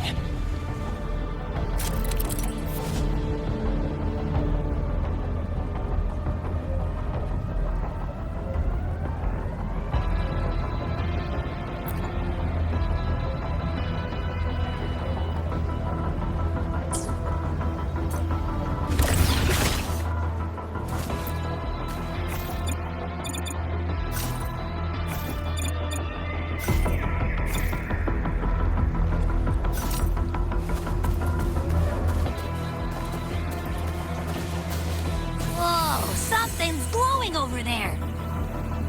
Those outer rune fragments. Line them up just right, and they might connect with the runes and the boulders. Let's try.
Good. I'll send it to the Shaper and the others for a look.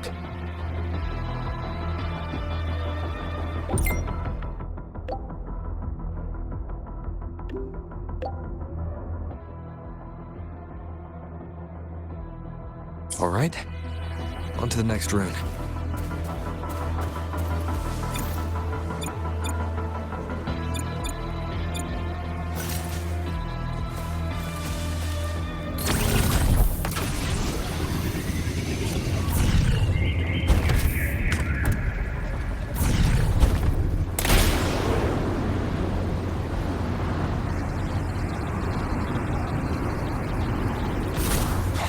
Same as before.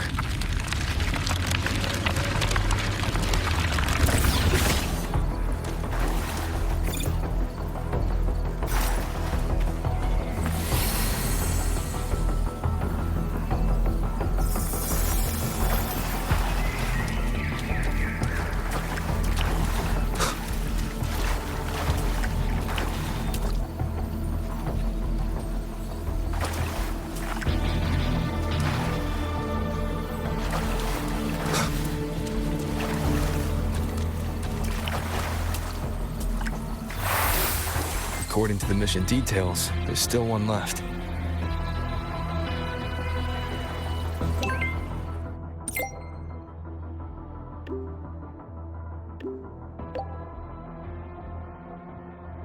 We're blazing through these rooms. Yeah. Teamwork makes the dream work, huh? Right. I hope Sagrika's having the same luck. So while you were searching, I tried tuning into each room's frequency. Each trace felt different. This is the last one, right? Yeah.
All done.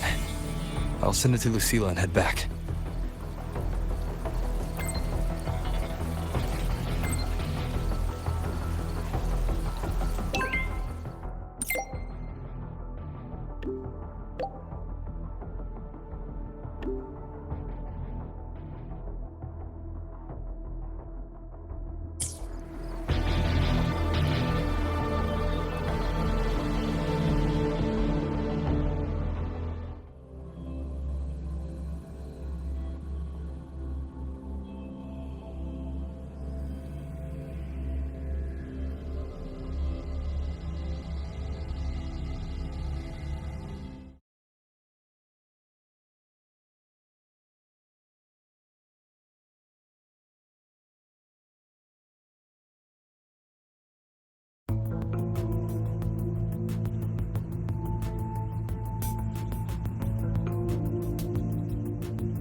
What's going on?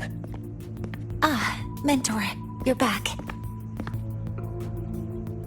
We've finished analyzing the runes, but their meaning still escapes us. As for the overlapping coordinates, we've run multiple standard decryption algorithms, but the results are contradictory.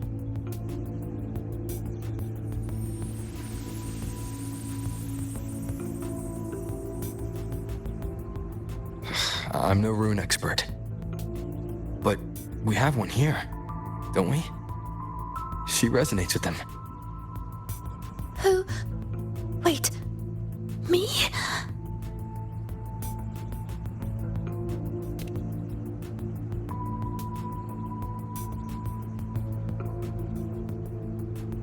If you're asking me, these runes don't feel flat. They feel spherical. about this big. And these 2 points are relative. Like this. 3-dimensional coordinates. Orthographic projection. If we take the reactor drive's light data from the database as a deck layer and reconstruct it,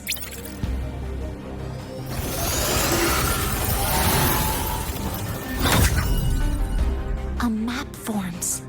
The Royan ruins are conveying a spherical map.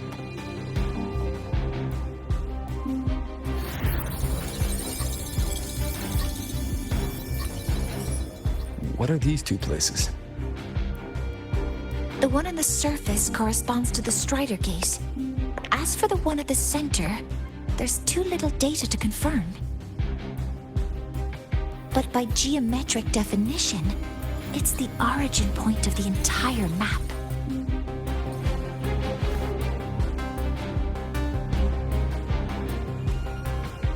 The Exostrider. That must be where it is in void space. It's the only thing that could survive there. The lodestar Imith was trying to show me. Contamination around the keystone is off the charts. You've got no viable spatial data. In other words, using the Strider Gate to get you to void space isn't an option. I remember Lucilla mentioning a sealed rift in the Dimor Plains. Yeah, right. Once Hyuki from the Special Response Force breaks the seal, that could serve as a new entry point. But without the Exostrider, are you suggesting crossing the Strider Gate and searching for it yourself?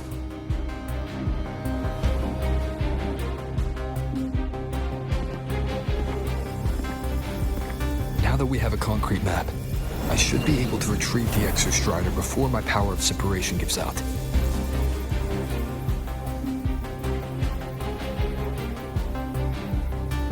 A compelling proposal. Hard to refuse. But don't forget the Exostrider is currently out of power. Finding it is one thing. Extracting it is another.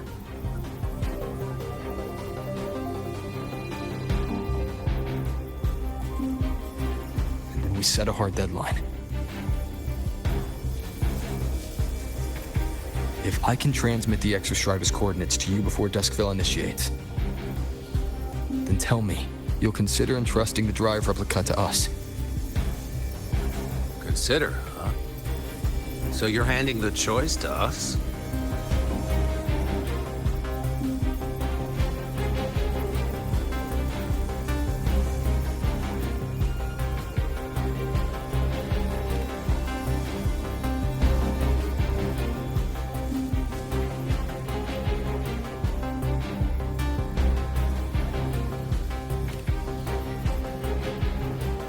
I'm not asking for a guarantee. I'm trusting you, the professionals on this side, to make the right call. Whatever that call is.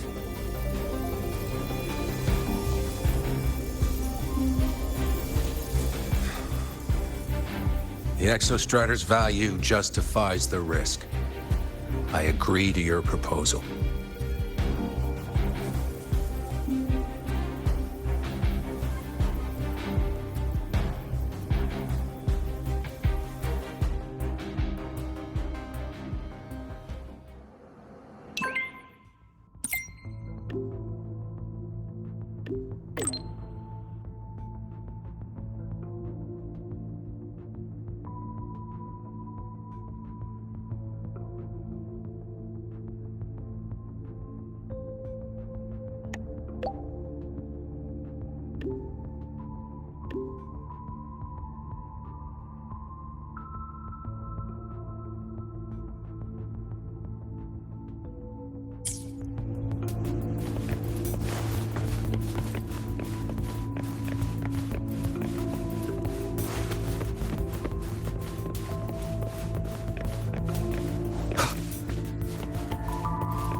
Here, this is the Deemer Plains map, updated with the latest intel. Be mindful of the contamination. It's not just the exoswarm or local life forms being affected. It's sealing off the terrain itself. That said, where there's a will, there's a workaround. Hyuki found one, though took her some time. That Miko. Yes, she's been investigating the Deemer Plains in secret. You'll meet her there. She also asked me to tell you that she's run into the Fraxidus there, including the missing girl, Denia. Let's just say honesty is in her nature. She just thought you might want to know. Perhaps her way of showing she has no hidden agenda. Noted. I'll be leaving then.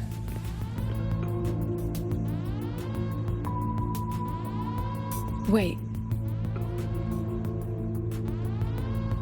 Look me in the eyes.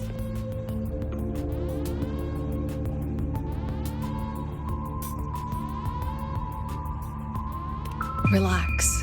It's my forte. You've seen it before. I will temper this moment into a bullet of memory, carved with your name, your face, and all you have been. What carries you is not only your own strength.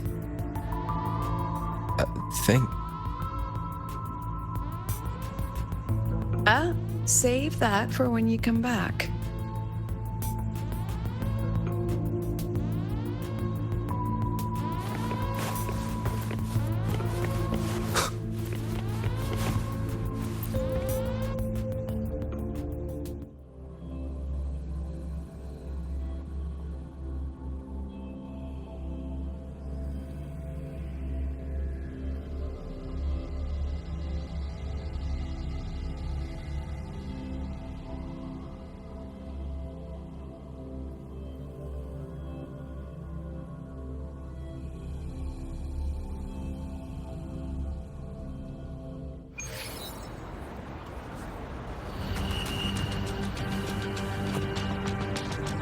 An entry point hidden in the Deemer Plains.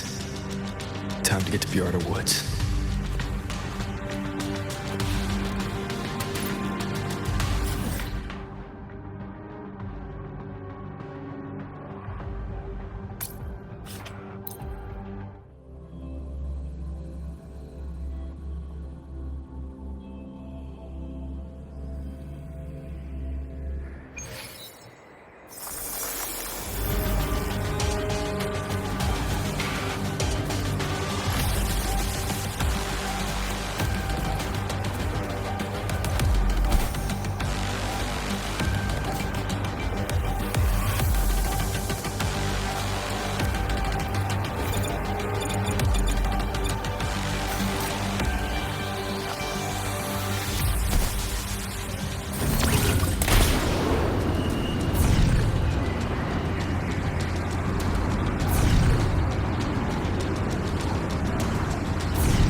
It's already been totally contaminated by void matter. It might be worse than I thought the lower I go. The frost seems to be slowing the spread. That frequency, it feels like Hyuki's.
void matter contamination is bad.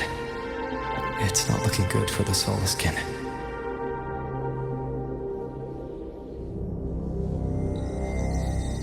And this white bird. Did Hyuki leave it here?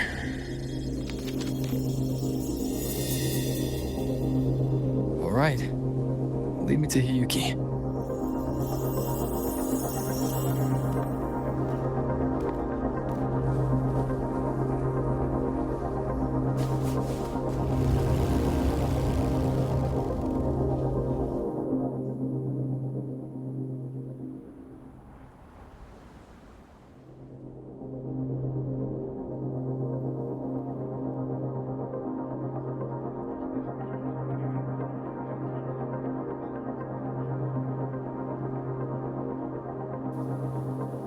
Where is it leading me?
She hasn't gone far. Probably watching us from the shadows.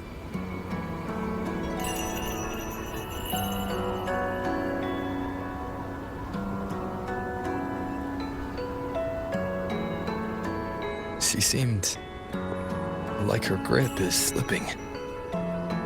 She was already like this when I last encountered her, shortly before the void matter surge.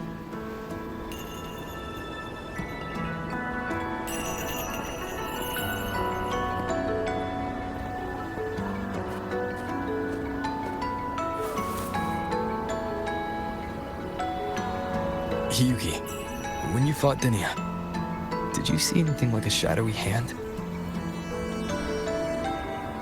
Yes. Then Denia was behind the incident beyond the Strider Gate. Could she also be responsible for the Academy's void matter surge? Lucilla contacted me. She said you intend to return beyond Strider Gate. The roads here have been swallowed by void matter. There is no direct passage. Lucilla must have told you of the rift that appeared over a decade ago. Thinking back now, that was likely the Fraxidus' doing. Luke said the Grand Architect caused that rift. That was what led to Iman's death in the simulator cockpit.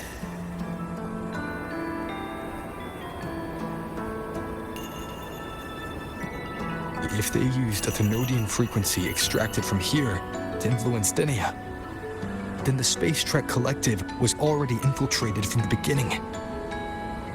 The Thenodian surge now could be their attempt to force the girl to master that power. Or perhaps that power within her has simply broken its leash. Long ago, I sealed a portion of my own power there to help aid the Solvane Heartwood resist the Thenodian. Break the seal, and you will pass through the rift to reach the void matter depths beyond it. Understood. I'm relying on you. Let's go. Time isn't on our side.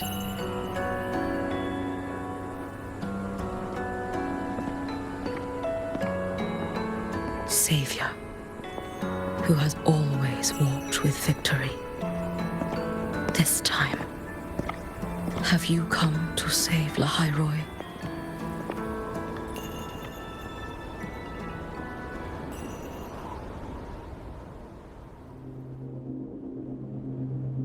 This is...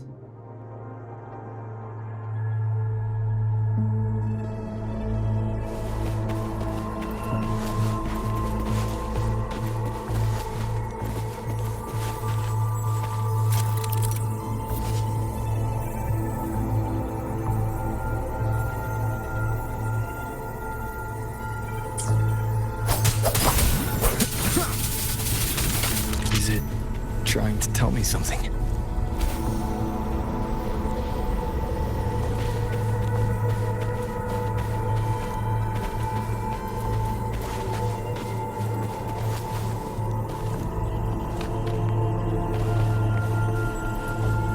Aleph 1 seems to hold little interest in anything besides humans. Most of the structures it devoured have drifted here.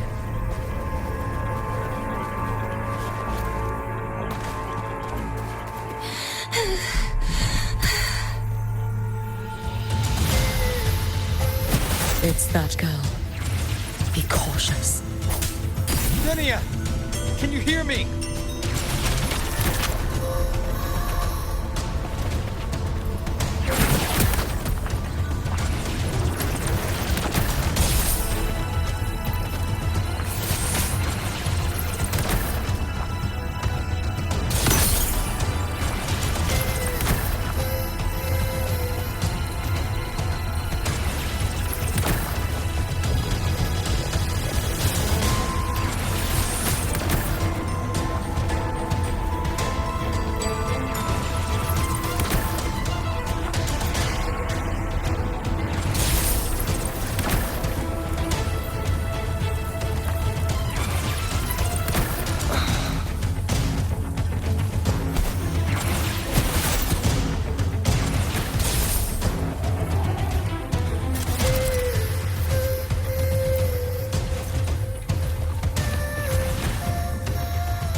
It's that girl. Be cautious. Denia! Can you hear me?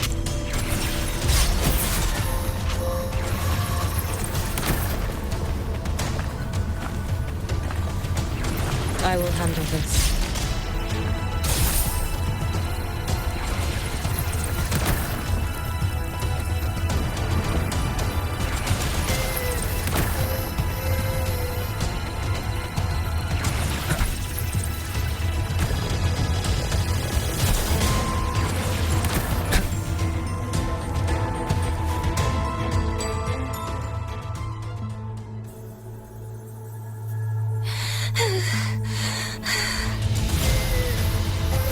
It's that girl. Be cautious. Denia! Can you hear me?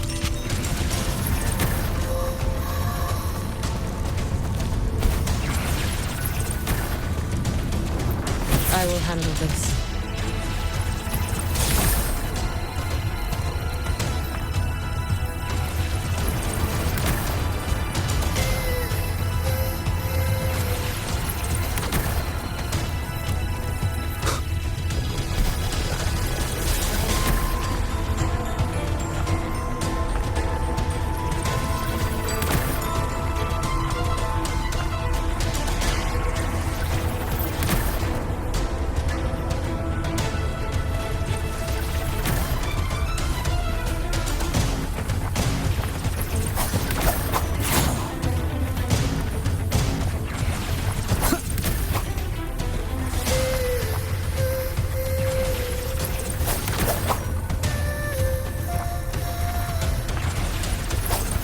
Last chance.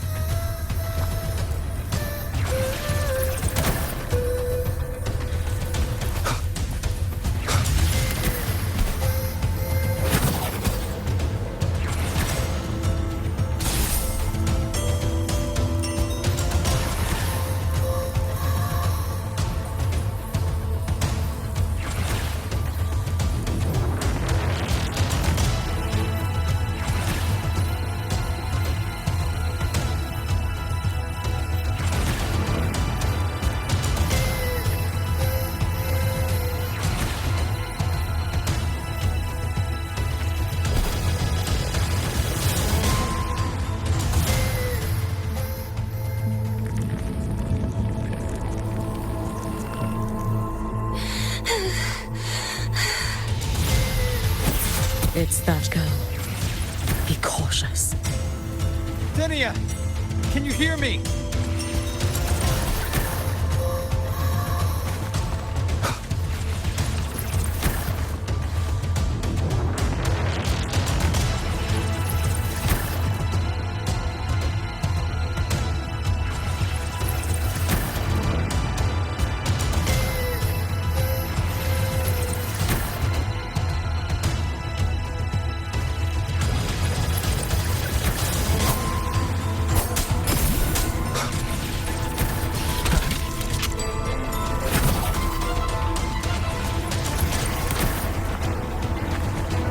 I will handle this.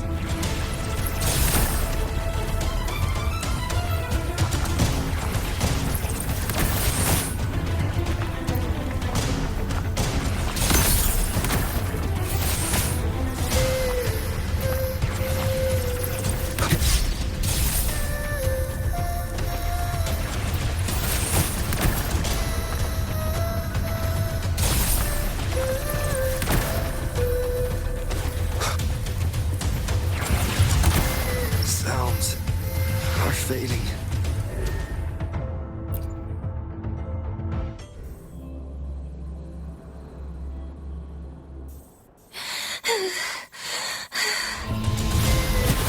It's that girl. Be cautious. Denia! Can you hear me? I will handle this.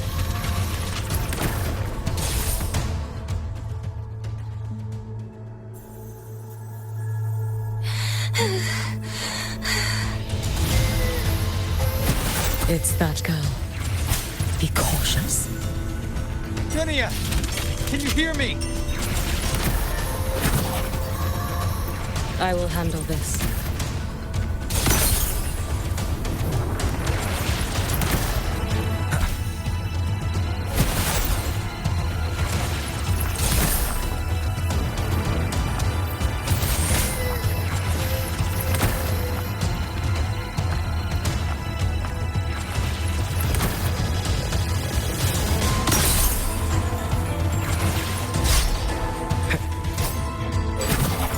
Don't go there!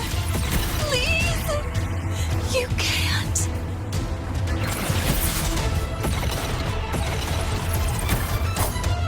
Watch out.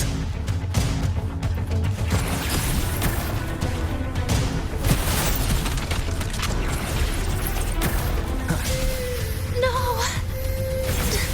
Let me handle this.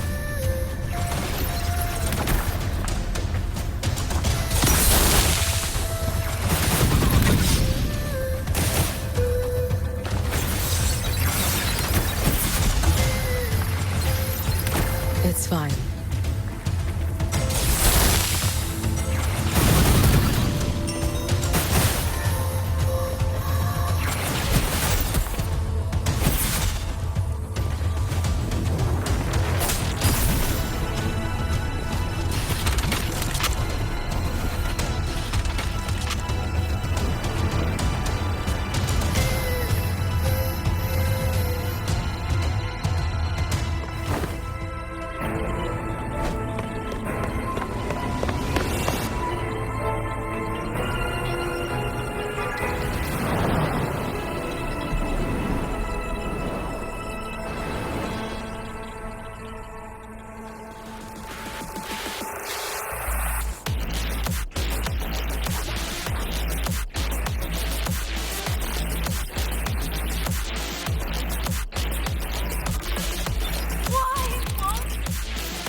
We need to use these blocks to make climb. It will eat you.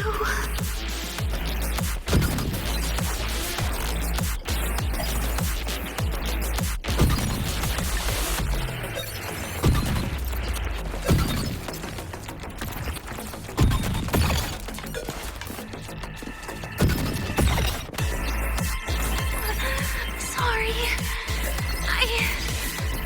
You really shouldn't go.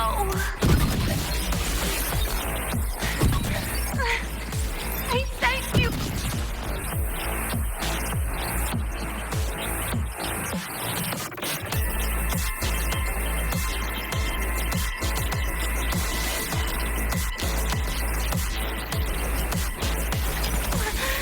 Sorry.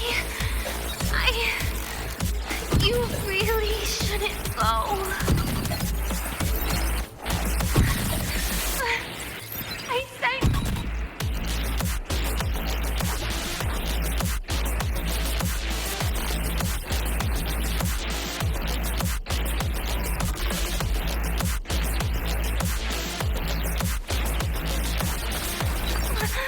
Sorry. You really shouldn't go.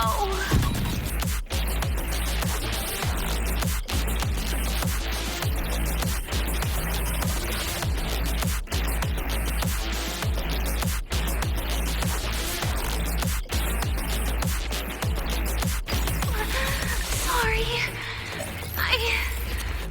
You really shouldn't go. I sent you away. So why?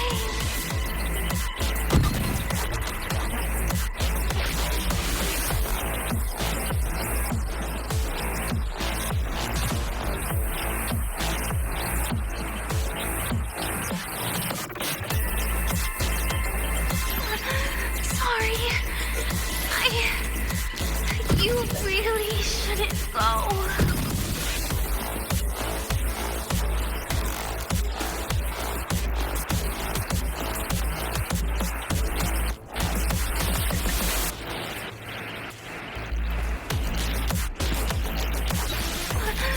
Sorry.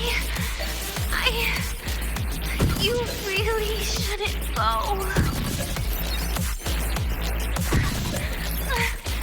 I sent you away. So why? So it was you, Delia. The one who pushed me out of void space.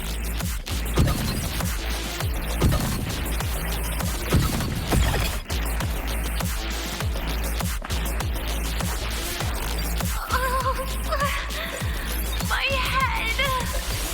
It hurts.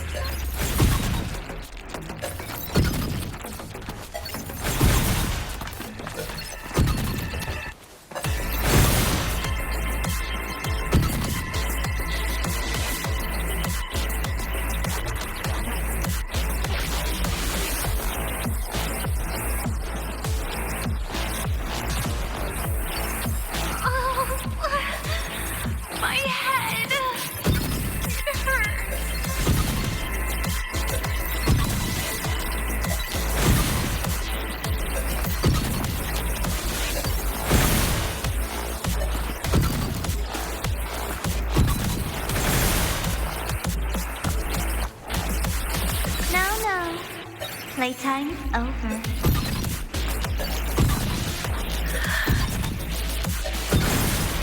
Come back to me, sweet girl.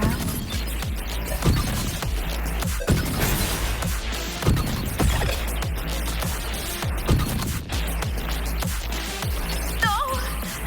Please! Don't eat me!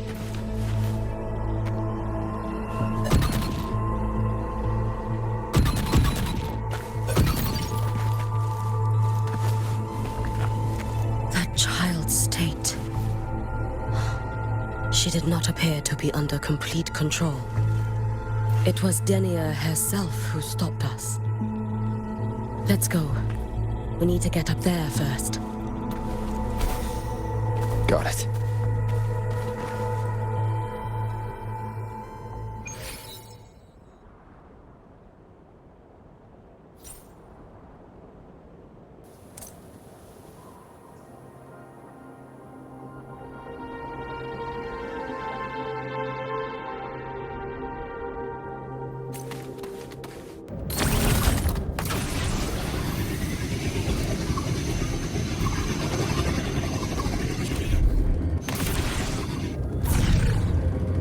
Have you been watching over Denia here?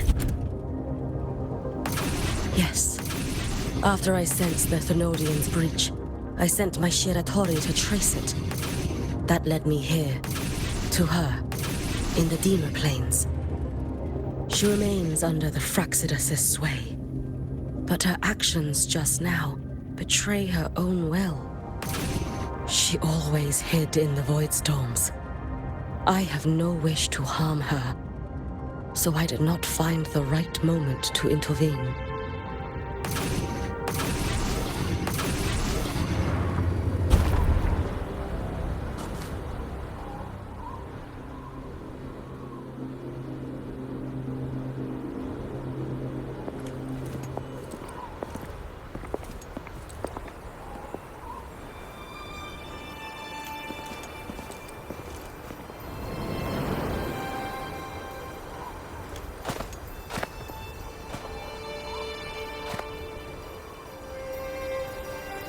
Wait here. This seal is wrought from the future's tithe. To put it simply, I drew upon countless versions of my future self and anchored them here to suppress the void matter. To break the seal is to reclaim those futures.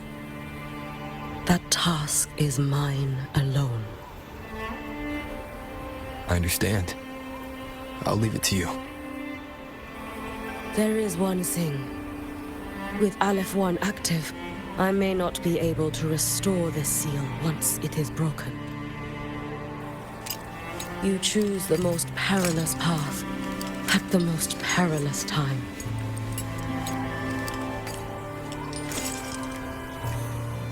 I know your strength. I know your history of victory.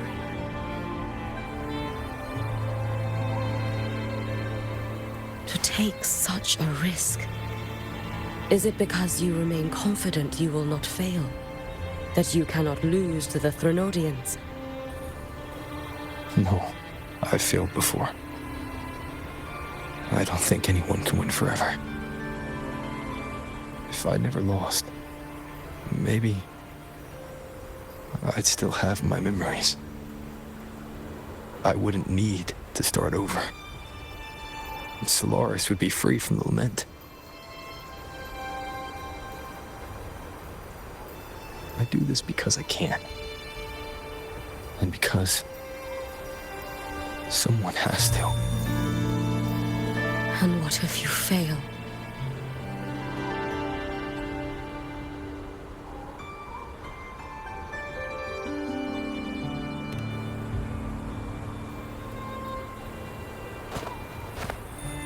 I meant, what becomes of you?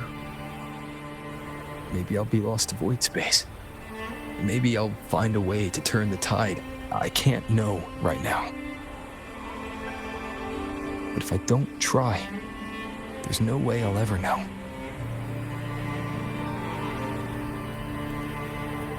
What makes me scared isn't coming up short. It's the thought of not giving it my all. The cost of this attempt is steep, and you bear the weight of many.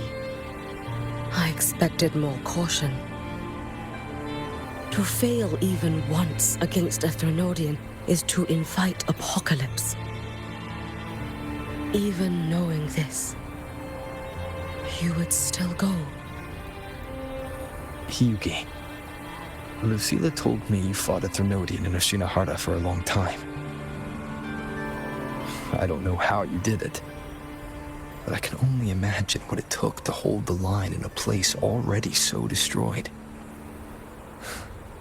So, I'll ask you. Did you fight in Ashinohara because you were certain you would win?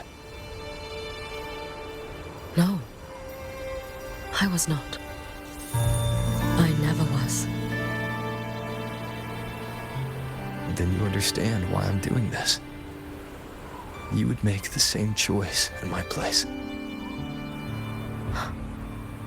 I see. I will attend to the seal of Flaming Sakura.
Let me help! No need. I must do this myself.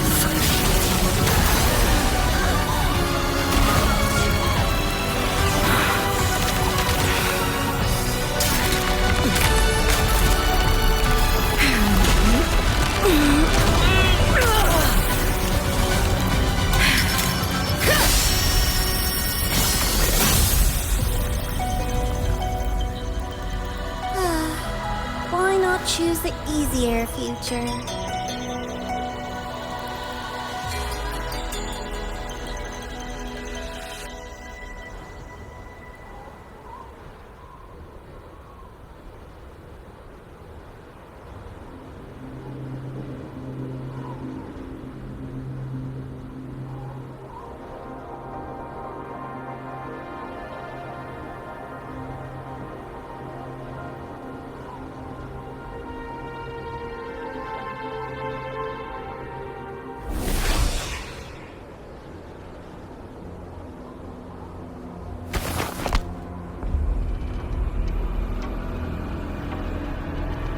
The girl. Oh, it's been a while, Miko of Flaming Sakura. And you as well, Rover. I burned my future as a Threnodian resonator. Your plan holds no meaning now. Every step in our dance has its purpose, Lady Miko. Our paths have crossed often, but in my design, this is our true introduction to each other. Because at last, I have a masterpiece, worthy of your attention. You infiltrated the collective for Dini and Hyuki. You wanted Leviathan's power, to merge them into one. Denia was always a Fractidus creation. She's honored to be used as intended. A creation? The Mia disappointment made me think. If I could just create a superior vessel, one refined by a Miko spirit, perhaps it might bear the full might of a Threnodian's power. As for the outcome, you would know better than I, Lady Miko. Wordplay won't change your failure. Leave, you tedious avatar.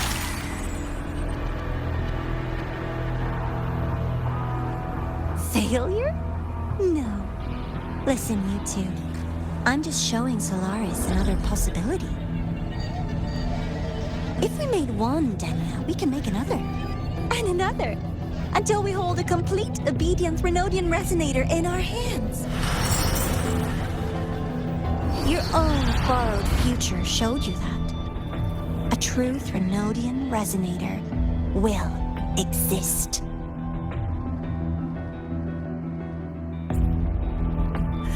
Help! Help me! All that desperate running on the wheel and you still came up short. I'll have to throw you away.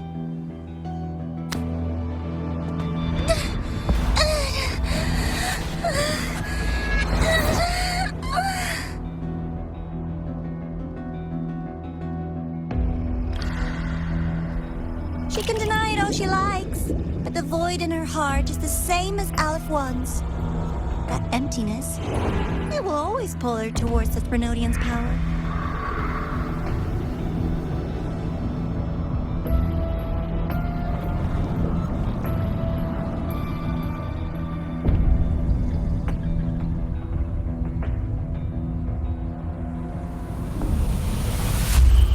Chase her if you must. You do so love playing the savior, Rover. As for this avatar, I'll spare you the trouble.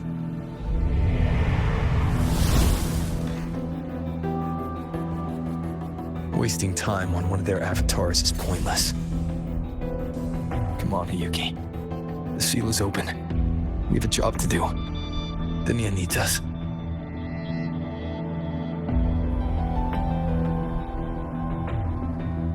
If you wish, I can tell you about my history with the Fraxidus. But of course, Denia is the more pressing matter. It's not hard to guess. The Grand Architect wanted your power as the Miko of Flaming Sakura, didn't they? But like you said, you burned that one future as a Threnodian resonator. You can be done with them.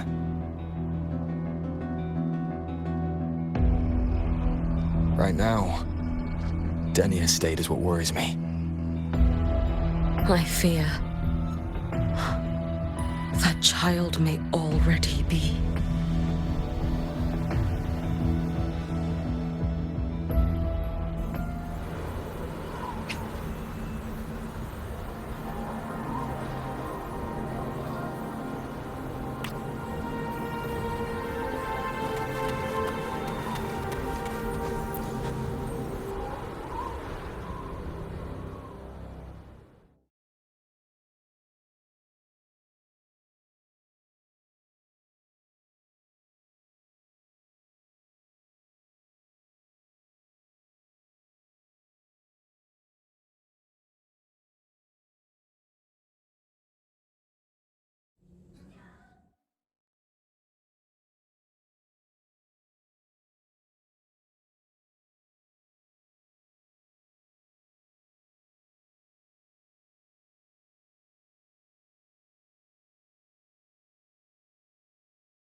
I curse you!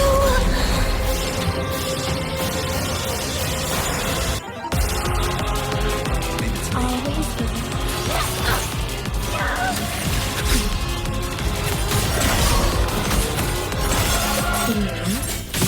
the Space Truck Collective. All this running around for nothing. It's fine.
Wind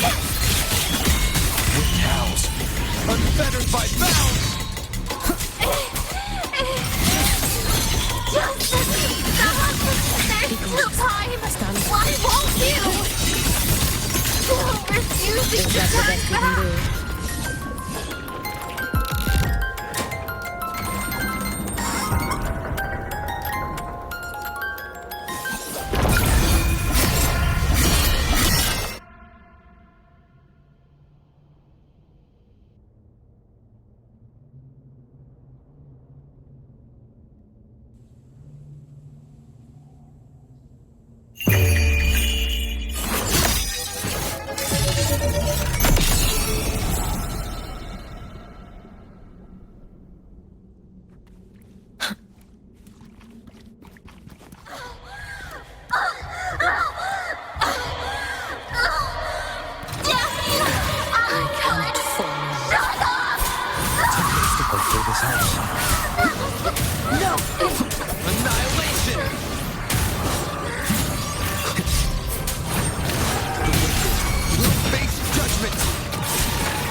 Hopefully this helps.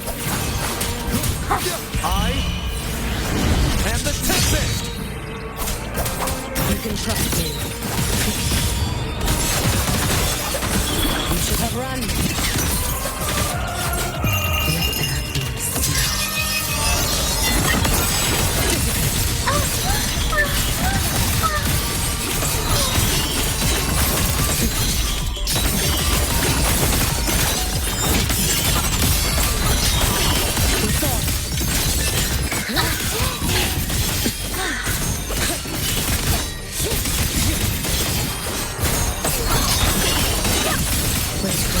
Restless already?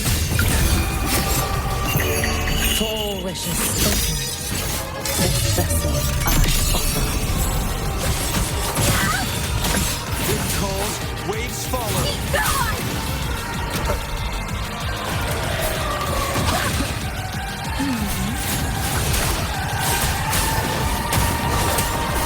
One more time. Be cautious. Stand back. This is all pointless!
not worry. The void matter frequency within her has weakened. She will recover.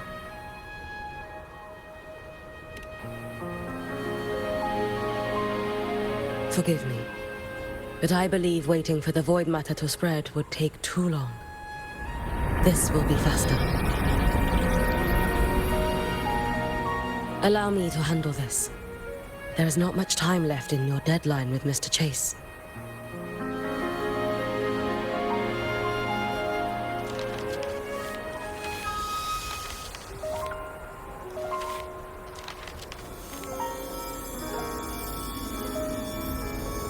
My Shiratori can guide you through void matter, but the concentrations here go beyond its strength.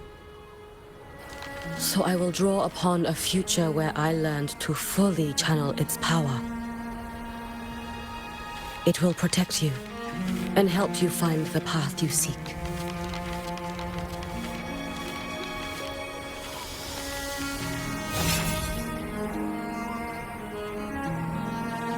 The rest is yours to face.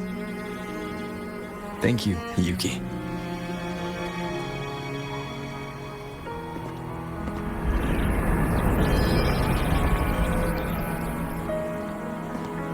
I've read the Space Track Collector's report on Imeth. She wrote that her intention is saving the world. Lucilla said you are her family. I suppose you must be the reason she held that vision.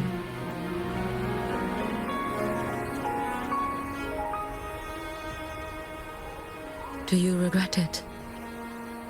Leading her to the Savior's path? To a life of pain and struggle? One must walk this path alone in order to protect.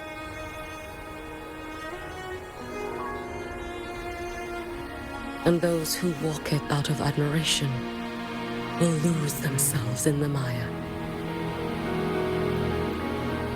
No, Hyuki. I don't seek Imeth to confess my regrets. I want to find her, so I can tell her. I hope to make you proud. I hope I haven't let you down. I've always been proud of her. She chose to walk this path with me. So, I know I'm not alone. Should I ever fail, I know there will be someone who'll continue to protect Solaris. With your extraordinary strength, that is indeed possible. But for those who are too weak to save others, there is only futility waiting at the end.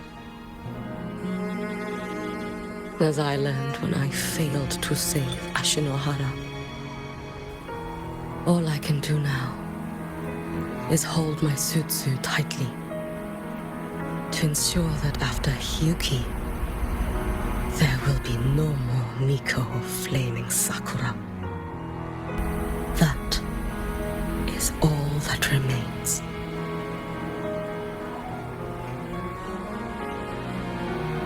From the High Roy to the distant lands of Jinzhou and Renacida, people rise up to fight the Thenodians. I've been a part of that fight.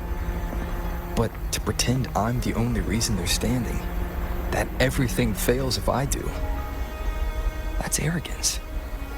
It's an insult to everyone else choosing to stand their ground.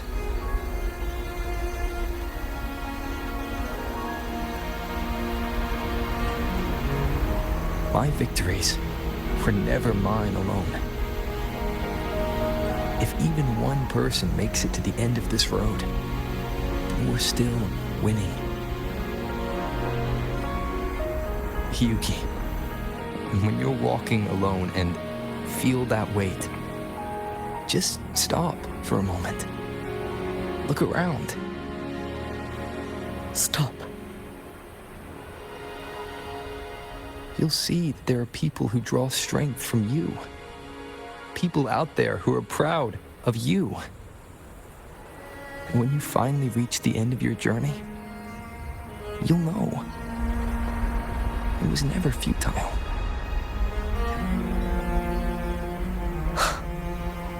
How enviably brilliant.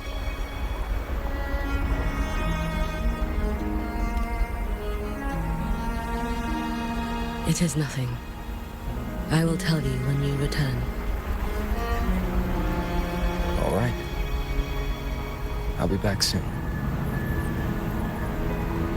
I will hold the line here until Duskvale initiates. I will wait for you. Together. With everyone.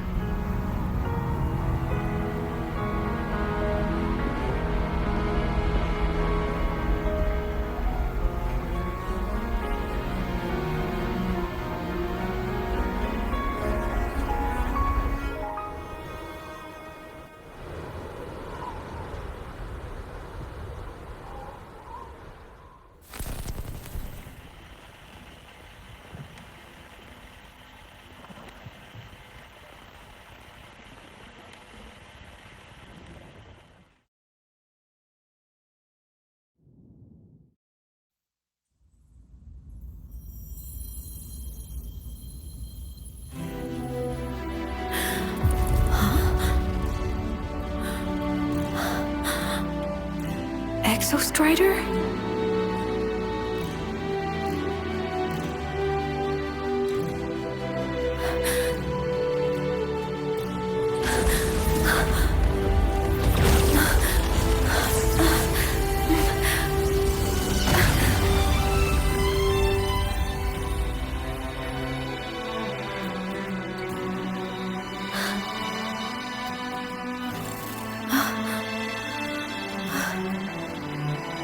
Someone consumed by void matter.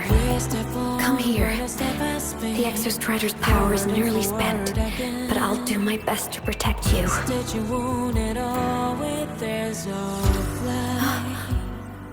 This frequency. No! Your existence is already nearly...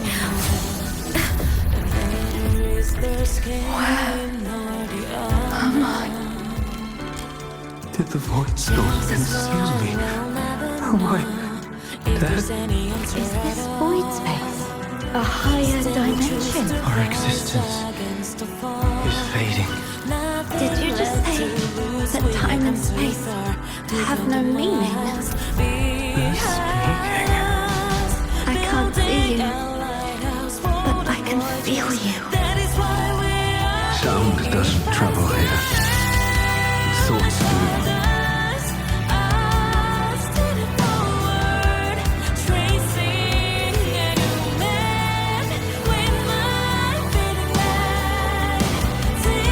The Exostrider?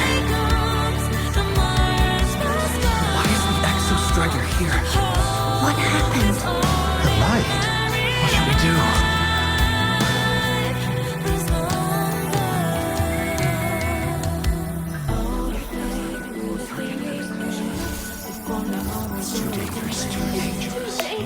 What are you doing? This is meaningless. That's enough.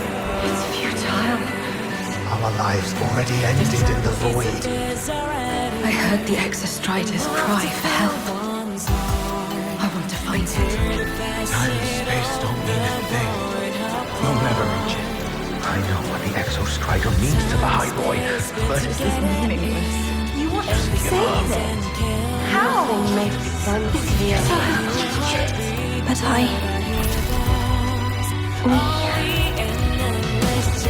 We made it to the stars to reach for the unknown, didn't we?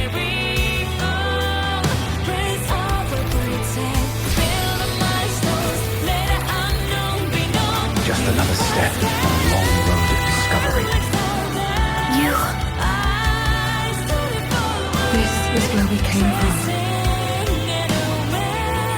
A space-time coordinate with the Exostrider as the origin? But that's impossible inside a black hole.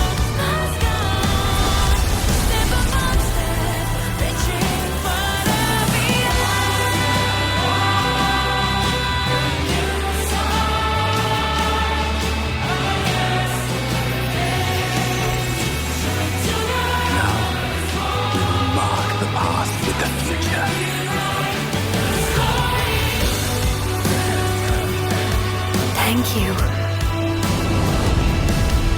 charted the unknown with your life. I'll make sure it's not in vain.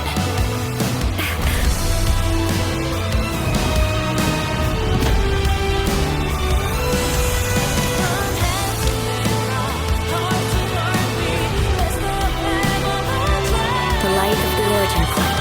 We will bear it.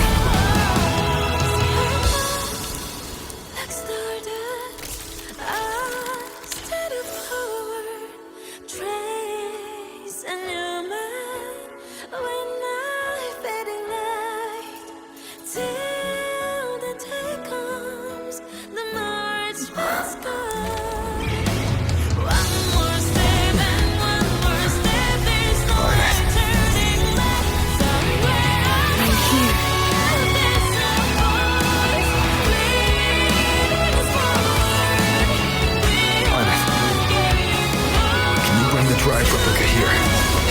It's the heart they built for the Exostrider. Don't worry. This time, we'll save the world together. Okay. I'll bring you back humanity's hope. So, wait for me.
The Exostrider's frequency is decaying. Its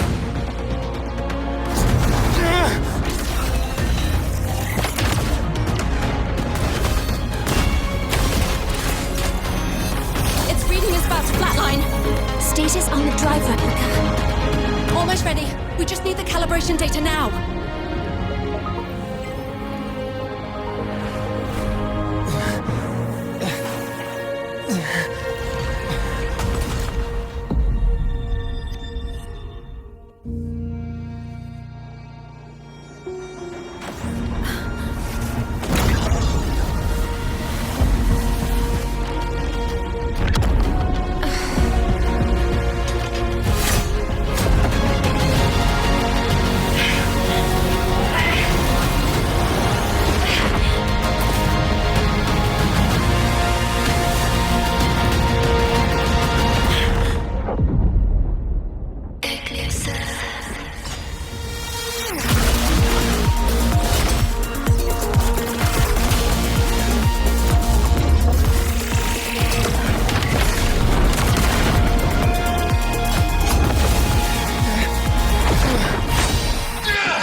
Ascension complete. Systems at peak. Ready to re-engage enemy. Exostrider, you're awake. Assessment. A human heart is now operational within me. I can now speak with their voice. In lost lands where civilization should not have taken root, a collective was born. A will to explore what lies beyond. They have chosen me.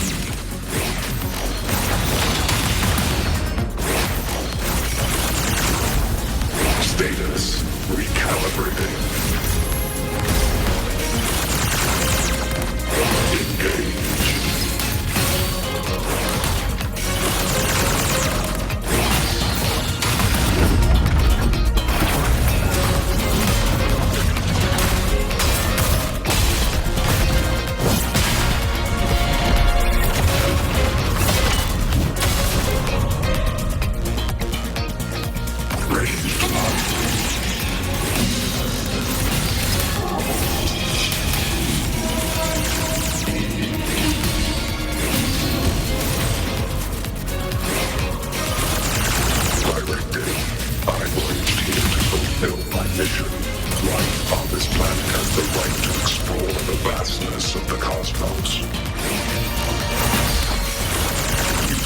Civilizations across the stars only as food to quiet your hunger. You cannot comprehend the will that drives them.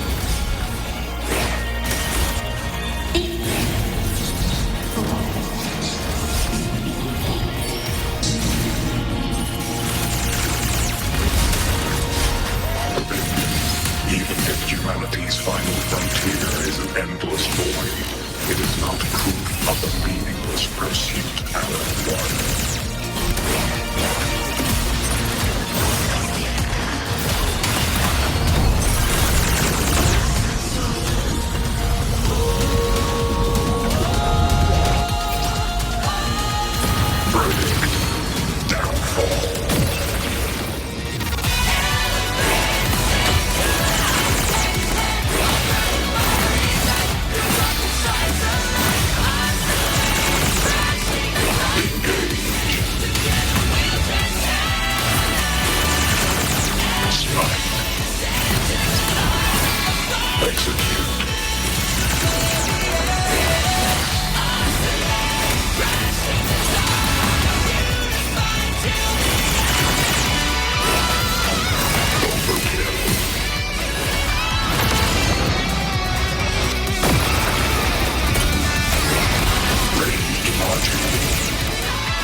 confirmation. Battle concluded. Void matter responses within this sector have dissipated. But Threnodian LF-1 wasn't destroyed. Analysis. Resonator IMAF. Under current parameters, the permanent termination of Aleph-1 is impossible. Therefore, I exercised autonomous judgment and exiled it to the furthest reaches of this universe. Request. Arbiter, permission to remain. Before your final judgment, allow me to submit a log of my experience in Lahai Roy. Log retrieval. On multiple return transits, I was detected by Aleph-1. It pursued me, its objective to enter Solaris through the Strider Gate. It attacked. I fell. But Resonator Imath answered me with her power, and I was able to banish a part of Aleph-1. I should have initiated a full system seal to await repairs, but I saw countless pairs of terrified eyes. Discovery. The Roya in the Frostland stood helpless before the Threnodians' void matter calamity. I saw panic and dread. Following the protocols shared with the Sentinels, I extracted my reactor drive and encased it deep within the ice. Then I powered down to slumber. Exception. A momentary reactivation occurred. Resonator Imath resonated with me a second time. She required my power to mend the Strider Gate rift. I complied. That was when I became a digital ghost. But was that the second time we resonated? Or the first? Initial assessment. Upon reactivation, standard procedure was to request your retreat. Direct engagement with Aleph-1 was a tactical irrationality. But the human heart granted me a voice. The will of this civilization gave me the strength to stand with you. Component analysis. This drive replica forged by humans is crude and fragile compared to my original drive. I can feel each one of its pulse cycles, violent, eroding itself with every beat. The shrill, grating friction of wear. This is the first time I have ever heard myself. A heartbeat bestowed upon me by them. With this heart installed, I have acquired capabilities previously undocumented outside the Sentinel Mech series. Projection. Given Threnodian Aleph-1's abilities, we must assume it retains the capacity to return. Once the Strider Gate is fully sealed, I will remain on this side as its guardian. I will bar its re-entry into Solaris. Request. Arbiter, I was born from humanity's hope. Please permit me to remain here and protect them until this heart ceases to beat. Query. Resonator Imath, are you willing to accept a portion of my power? When I first arrived in Lahai Roy, your assistance allowed me to seal the Threnodian beyond the Strider Gate. Your current state is a consequence for which I bear responsibility. While I slumbered, you safeguarded Lahai Roy in my stead. death that once drew near has been severed. Henceforth, your companion will be an enduring life. Summary: I am experiencing the state defined as guilt. Oh, Exostrider, you're really wearing your heart on your sleeve, aren't you? But hey, I chose this path myself. Made my peace where it ends a long time ago.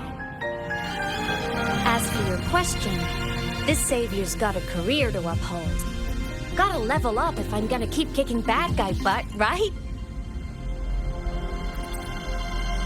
So your power? Hell yeah, I'll take it. Authorization.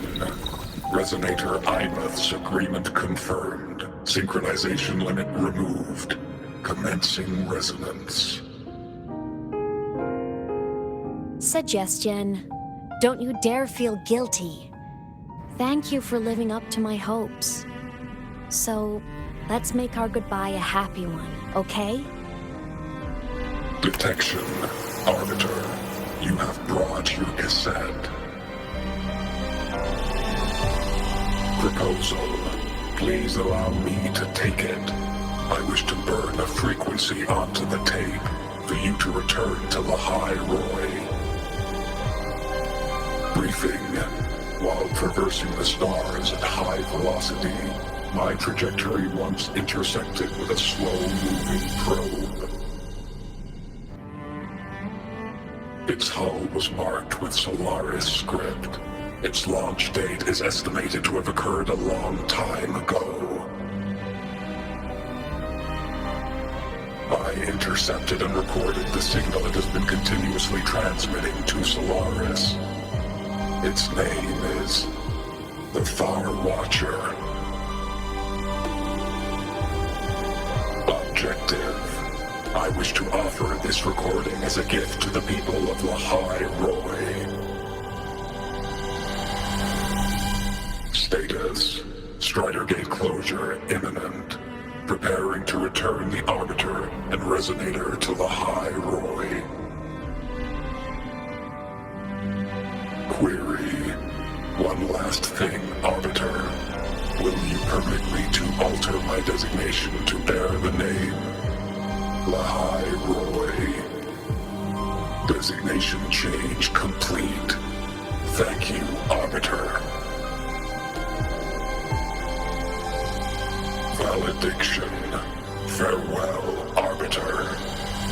Please deliver my temporary goodbye to the people who forged this heart. Prediction. We will meet again in the boundless sea of stars.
It's been so long since I last saw Solaris.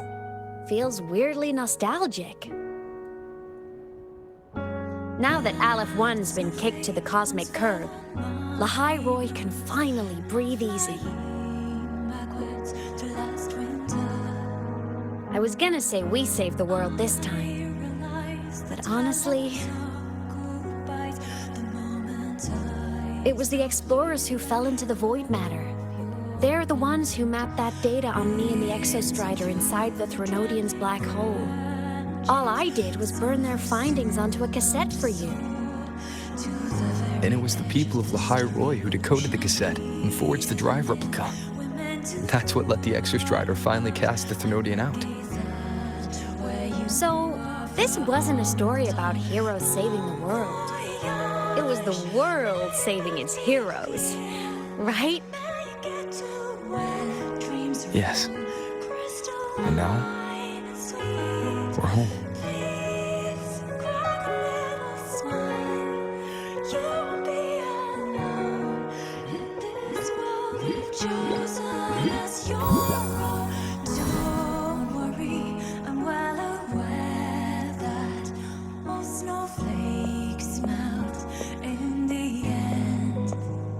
You're back.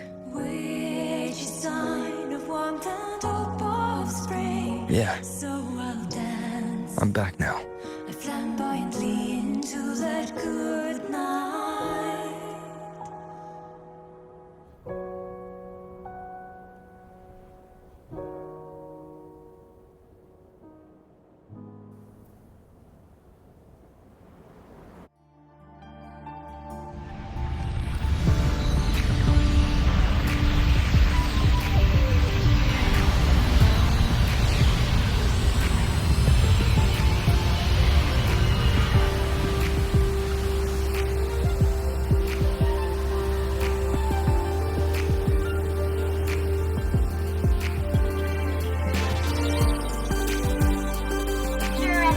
Recent activity, impact was successfully contained to the Zima plane. Within the planes themselves, void matter concentrations have dropped significantly across most sectors. Monitoring data from the space track collected confirms that Threnodian markers within the region of the Hyroi have now fallen to near zero levels. Exostrider activity has fully ceased. However, related research into its technology will continue. Research by Startorch Academy has successfully neutralized all anomalous constructs activated by the Threnodian across the Hyroi. The experience gained through this mission will carry forward. In the Outer Woods, the area closest to the Threnodian's attempted breach, partial structural damage has been confirmed. Overall, the situation remains well within control. As void matter levels continue to drop, the Roya will regain access to a broader and more stable range of territory.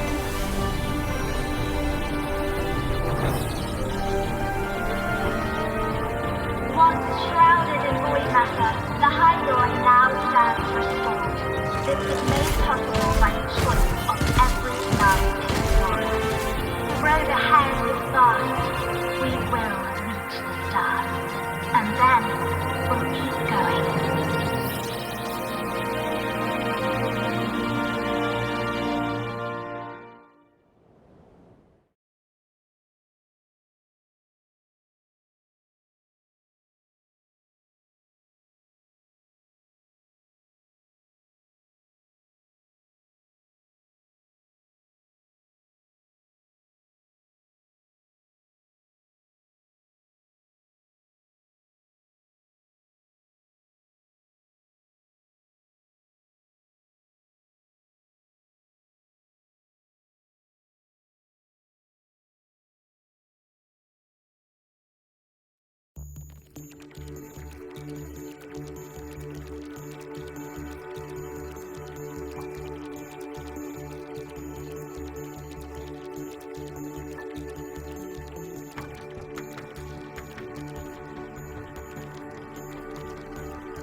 Turns out, decoding what the Exostrider burned into your cassette was way tougher than the Institute thought. They only just finished today. Over here! Everyone's waiting for you.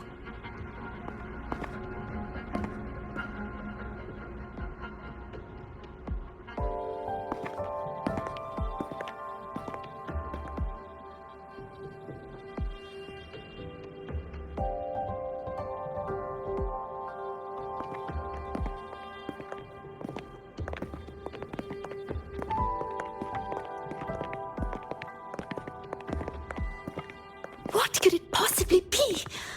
Oh, I can't wait to find out.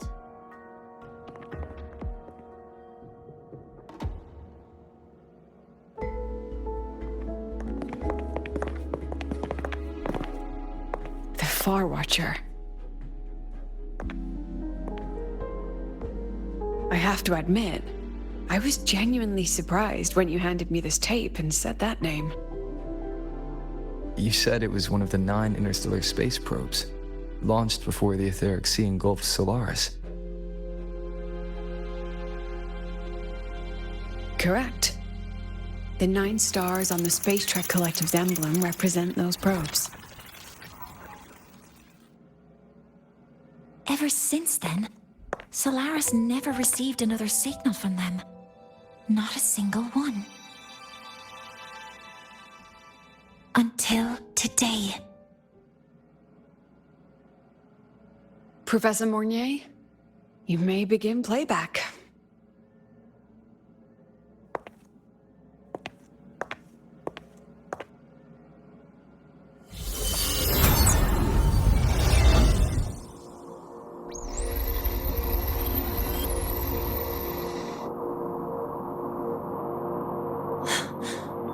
This sounds like white noise. Judging by the cassette's data, they're sounds the Far Watcher recorded while drifting through different galaxies. Sounds that have been lost to us for centuries. Silenced by the etheric sea. So that's why the Exostrider wanted to give these recordings to the explorers of Lahairoi today. Because this is a gift from light years away, sent by the explorers of Lahairoi's past.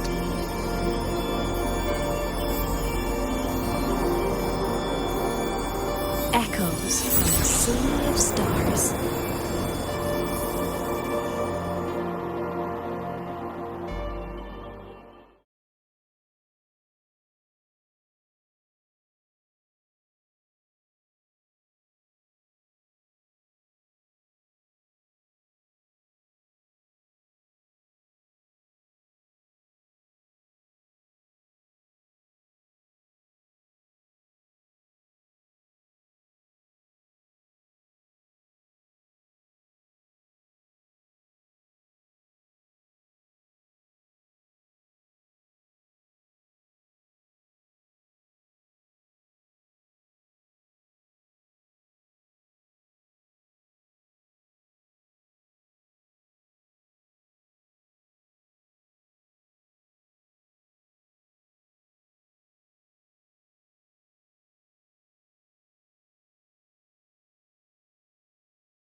The Space Trek Collective has taken in that Denia girl, just as you wished, Grand Architect. Good. Just let them care for the little doll for now. Such an extraordinary performance. I'm sure I can find another role for her later. All retrieved data has been processed, awaiting review at your leisure. May I ask what you plan to do next?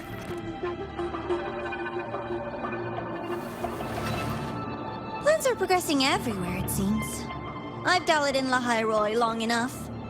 Time to stretch my legs. Cristoforo, be a dear and run a message to Eris in the new Federation for me. Understood. Though I suspect the Vice Architect will begrudge once more your sending me to disturb their precious quiet. Oh, and will you require me to draft a prologue for your characters? No need. I'll pay for Lova a visit myself first. That will be all for now. This body tires so easily. Remember to give her a silent ending. Grand Architect, with this phase of verification complete and full production proceeding, do we still have use for that Miko? That won't be necessary. Her future as a Threnodian resonator has been taken. She no longer requires our attention. Besides, she's failed one too many times, drawn one too many futures from herself, and she still insists on walking the path of saving Ashinohara alone with no intention of stopping.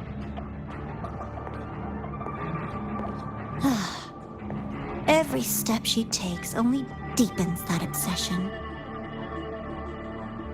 After countless cycles of failure, she too will be reduced to ashes by her own vow, just like her sister. That reminds me.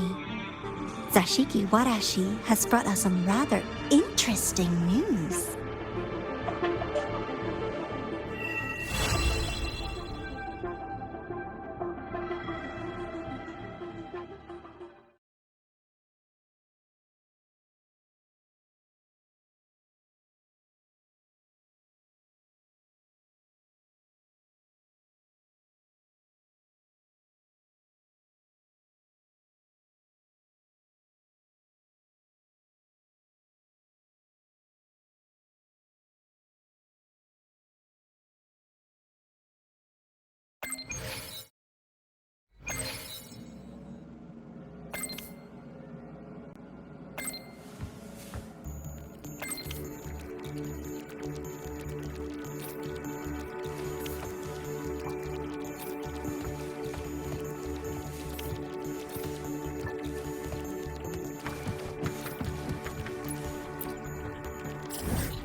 Roving among the stars.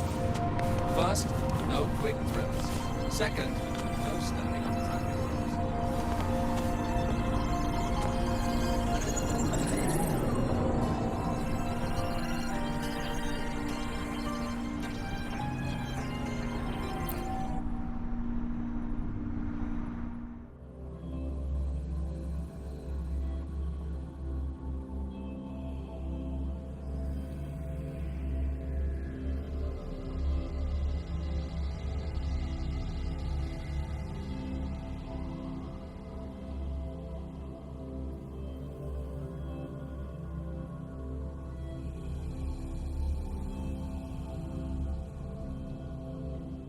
Hyokuro must be just ahead. This was Honami's last rite of purging.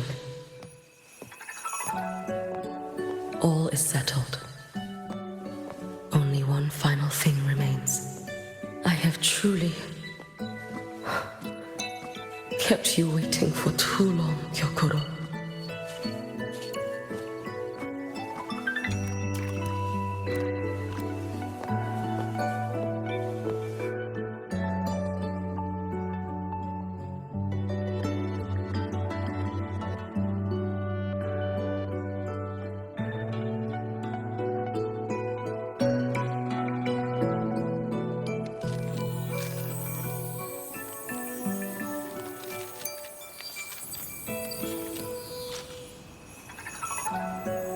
Finally came to see me. Yes, I have come. Made up your mind? I have. Ready to kill me then?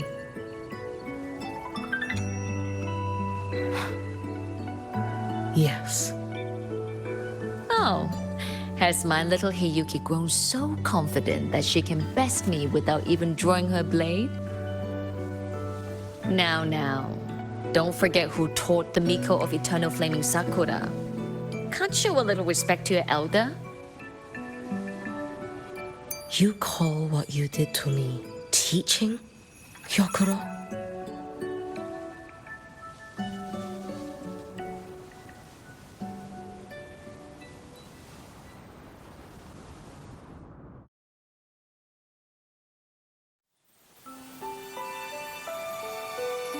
Come then.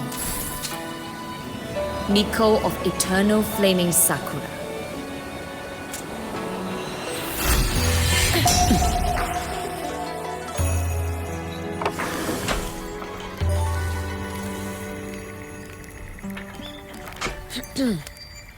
Calm yourself. A restless heart makes for unsteady hands.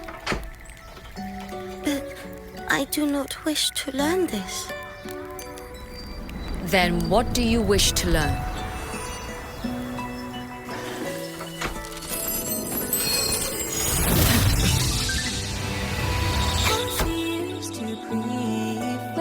This girl will become a great archer. No, look at her hands. They are swordsman's hands. Not in this life. Her hands aren't ones to hold a blade. Isn't that right? Well now, you have refined your technique.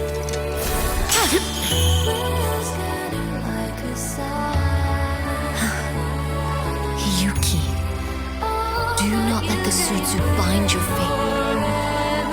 Go seek a future of your own.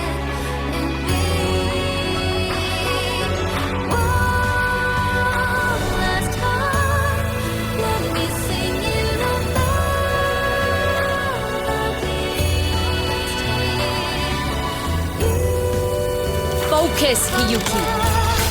Survive this strife and reach your tomorrow.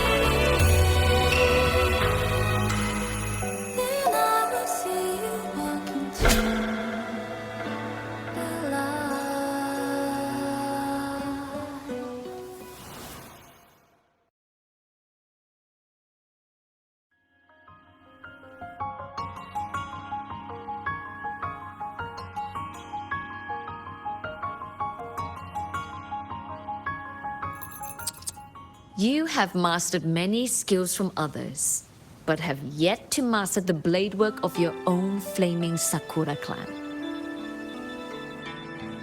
The last Miko withheld too much. She refused to teach me a single technique. Do you resent her?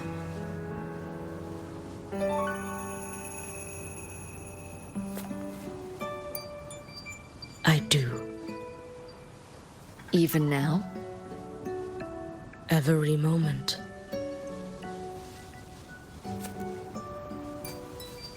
I resent that she did not step down long ago. Instead, she burned every future she had and left nothing behind. Not even ashes.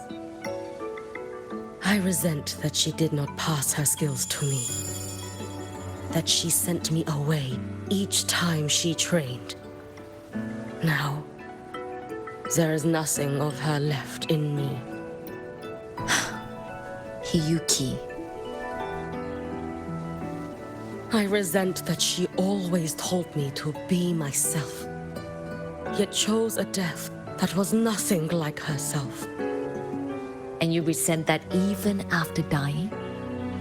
She lingered as a spirit, waiting only for you to send her on. I was being cruel, wasn't I? It's just, I couldn't let my fear go. No one understood the scale of your gift, Hyuki. Your potential to tame even a Threnodian. If you drew such a future, would everything not become much easier? Gyokuro, Shh. As long as it comes from your own heart and will, any future you choose is acceptable.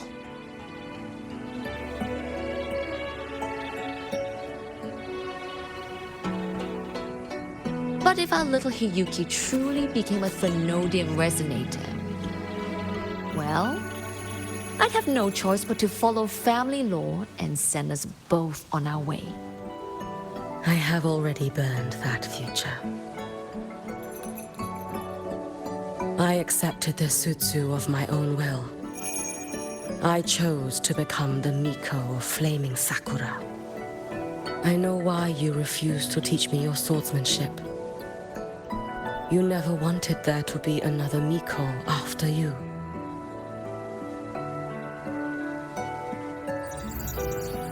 I will fulfill that wish, sister. After Hyuki, there will be no more Mikos of Flaming Sakura. The Miko of Eternal Flaming Sakura. That is a heavy title to bear. It is. The future ahead is long. Very, very long. I know. Through the Sutsu, we draw strength from countless possible futures. But each time you do, you see yourself draw closer to Miko's destined end. A future burned to cinders, leaving nothing behind.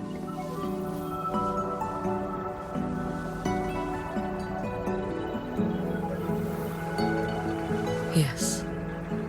And before that destined end arrives, I will find a way to drive back the Threnodian, so that Gyokuro may simply be Gyokuro, so that Hyuki may simply be Hyuki, so that Ashinohara will no longer need a Miko of Flaming Sakura.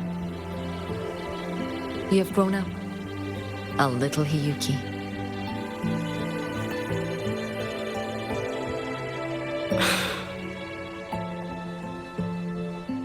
I met someone, sister. Unlike me, who failed Ashinohara. He always finds a way to save. That must be difficult for you to bear, little Hyuki. Yes. At first, it was. Hearing tales of his exploits, I felt a deep admiration. No. Perhaps it was closer to jealousy. I thought, if only I possessed his strength, then my days would not be filled with regret. Ashinohara would be saved. And I, in the peace that followed, could have lived an ordinary life.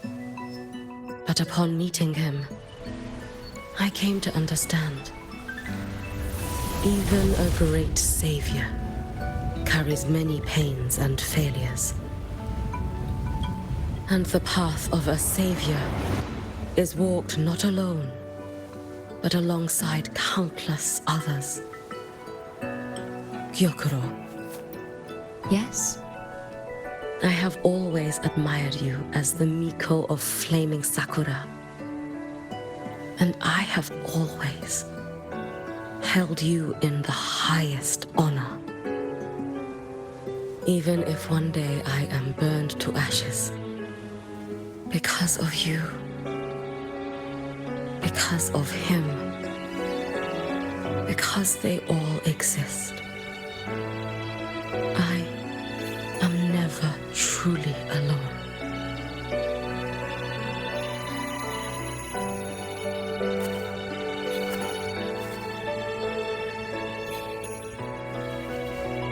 I take great pride in you too.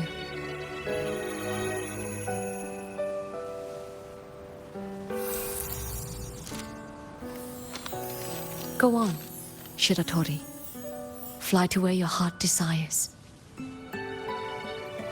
May the day come when you, too, step into spring as freely as anyone in this world.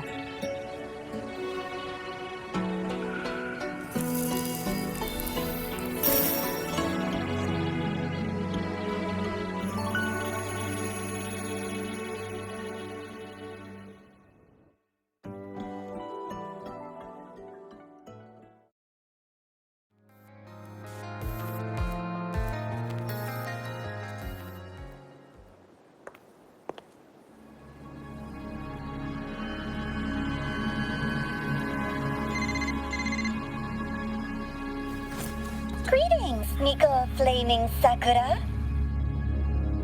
You. Oh, relax. I'm not here to recruit you. I just heard a piece of news and thought you might want to know. Not long ago, that island floating over the sea, your hometown, it vanished. All in a single day.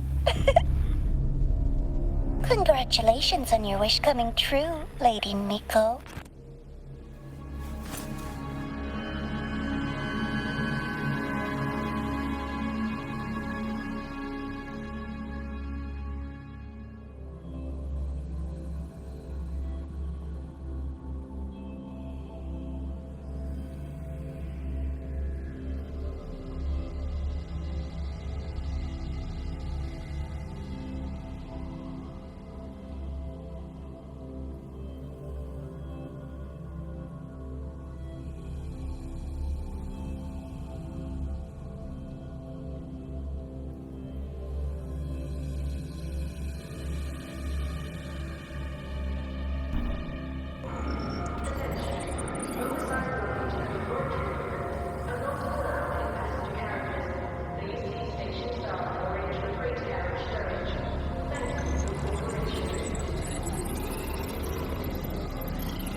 Academy and the Frostlands will be departing soon. All passengers, please take your seats and fasten your seatbelts.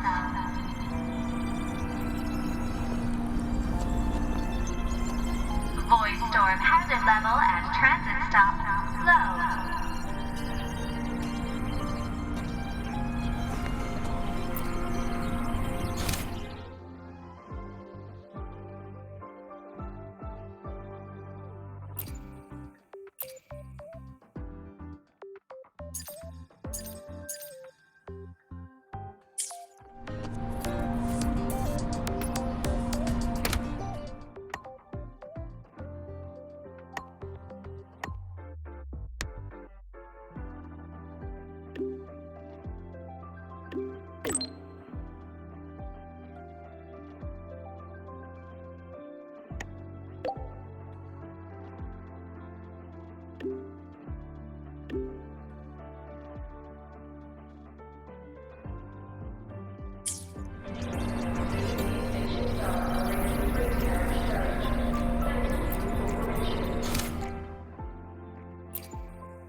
look! A laser sword. Pretty cool, right? I will be there for everyone. I shall be the vessel of your wishes.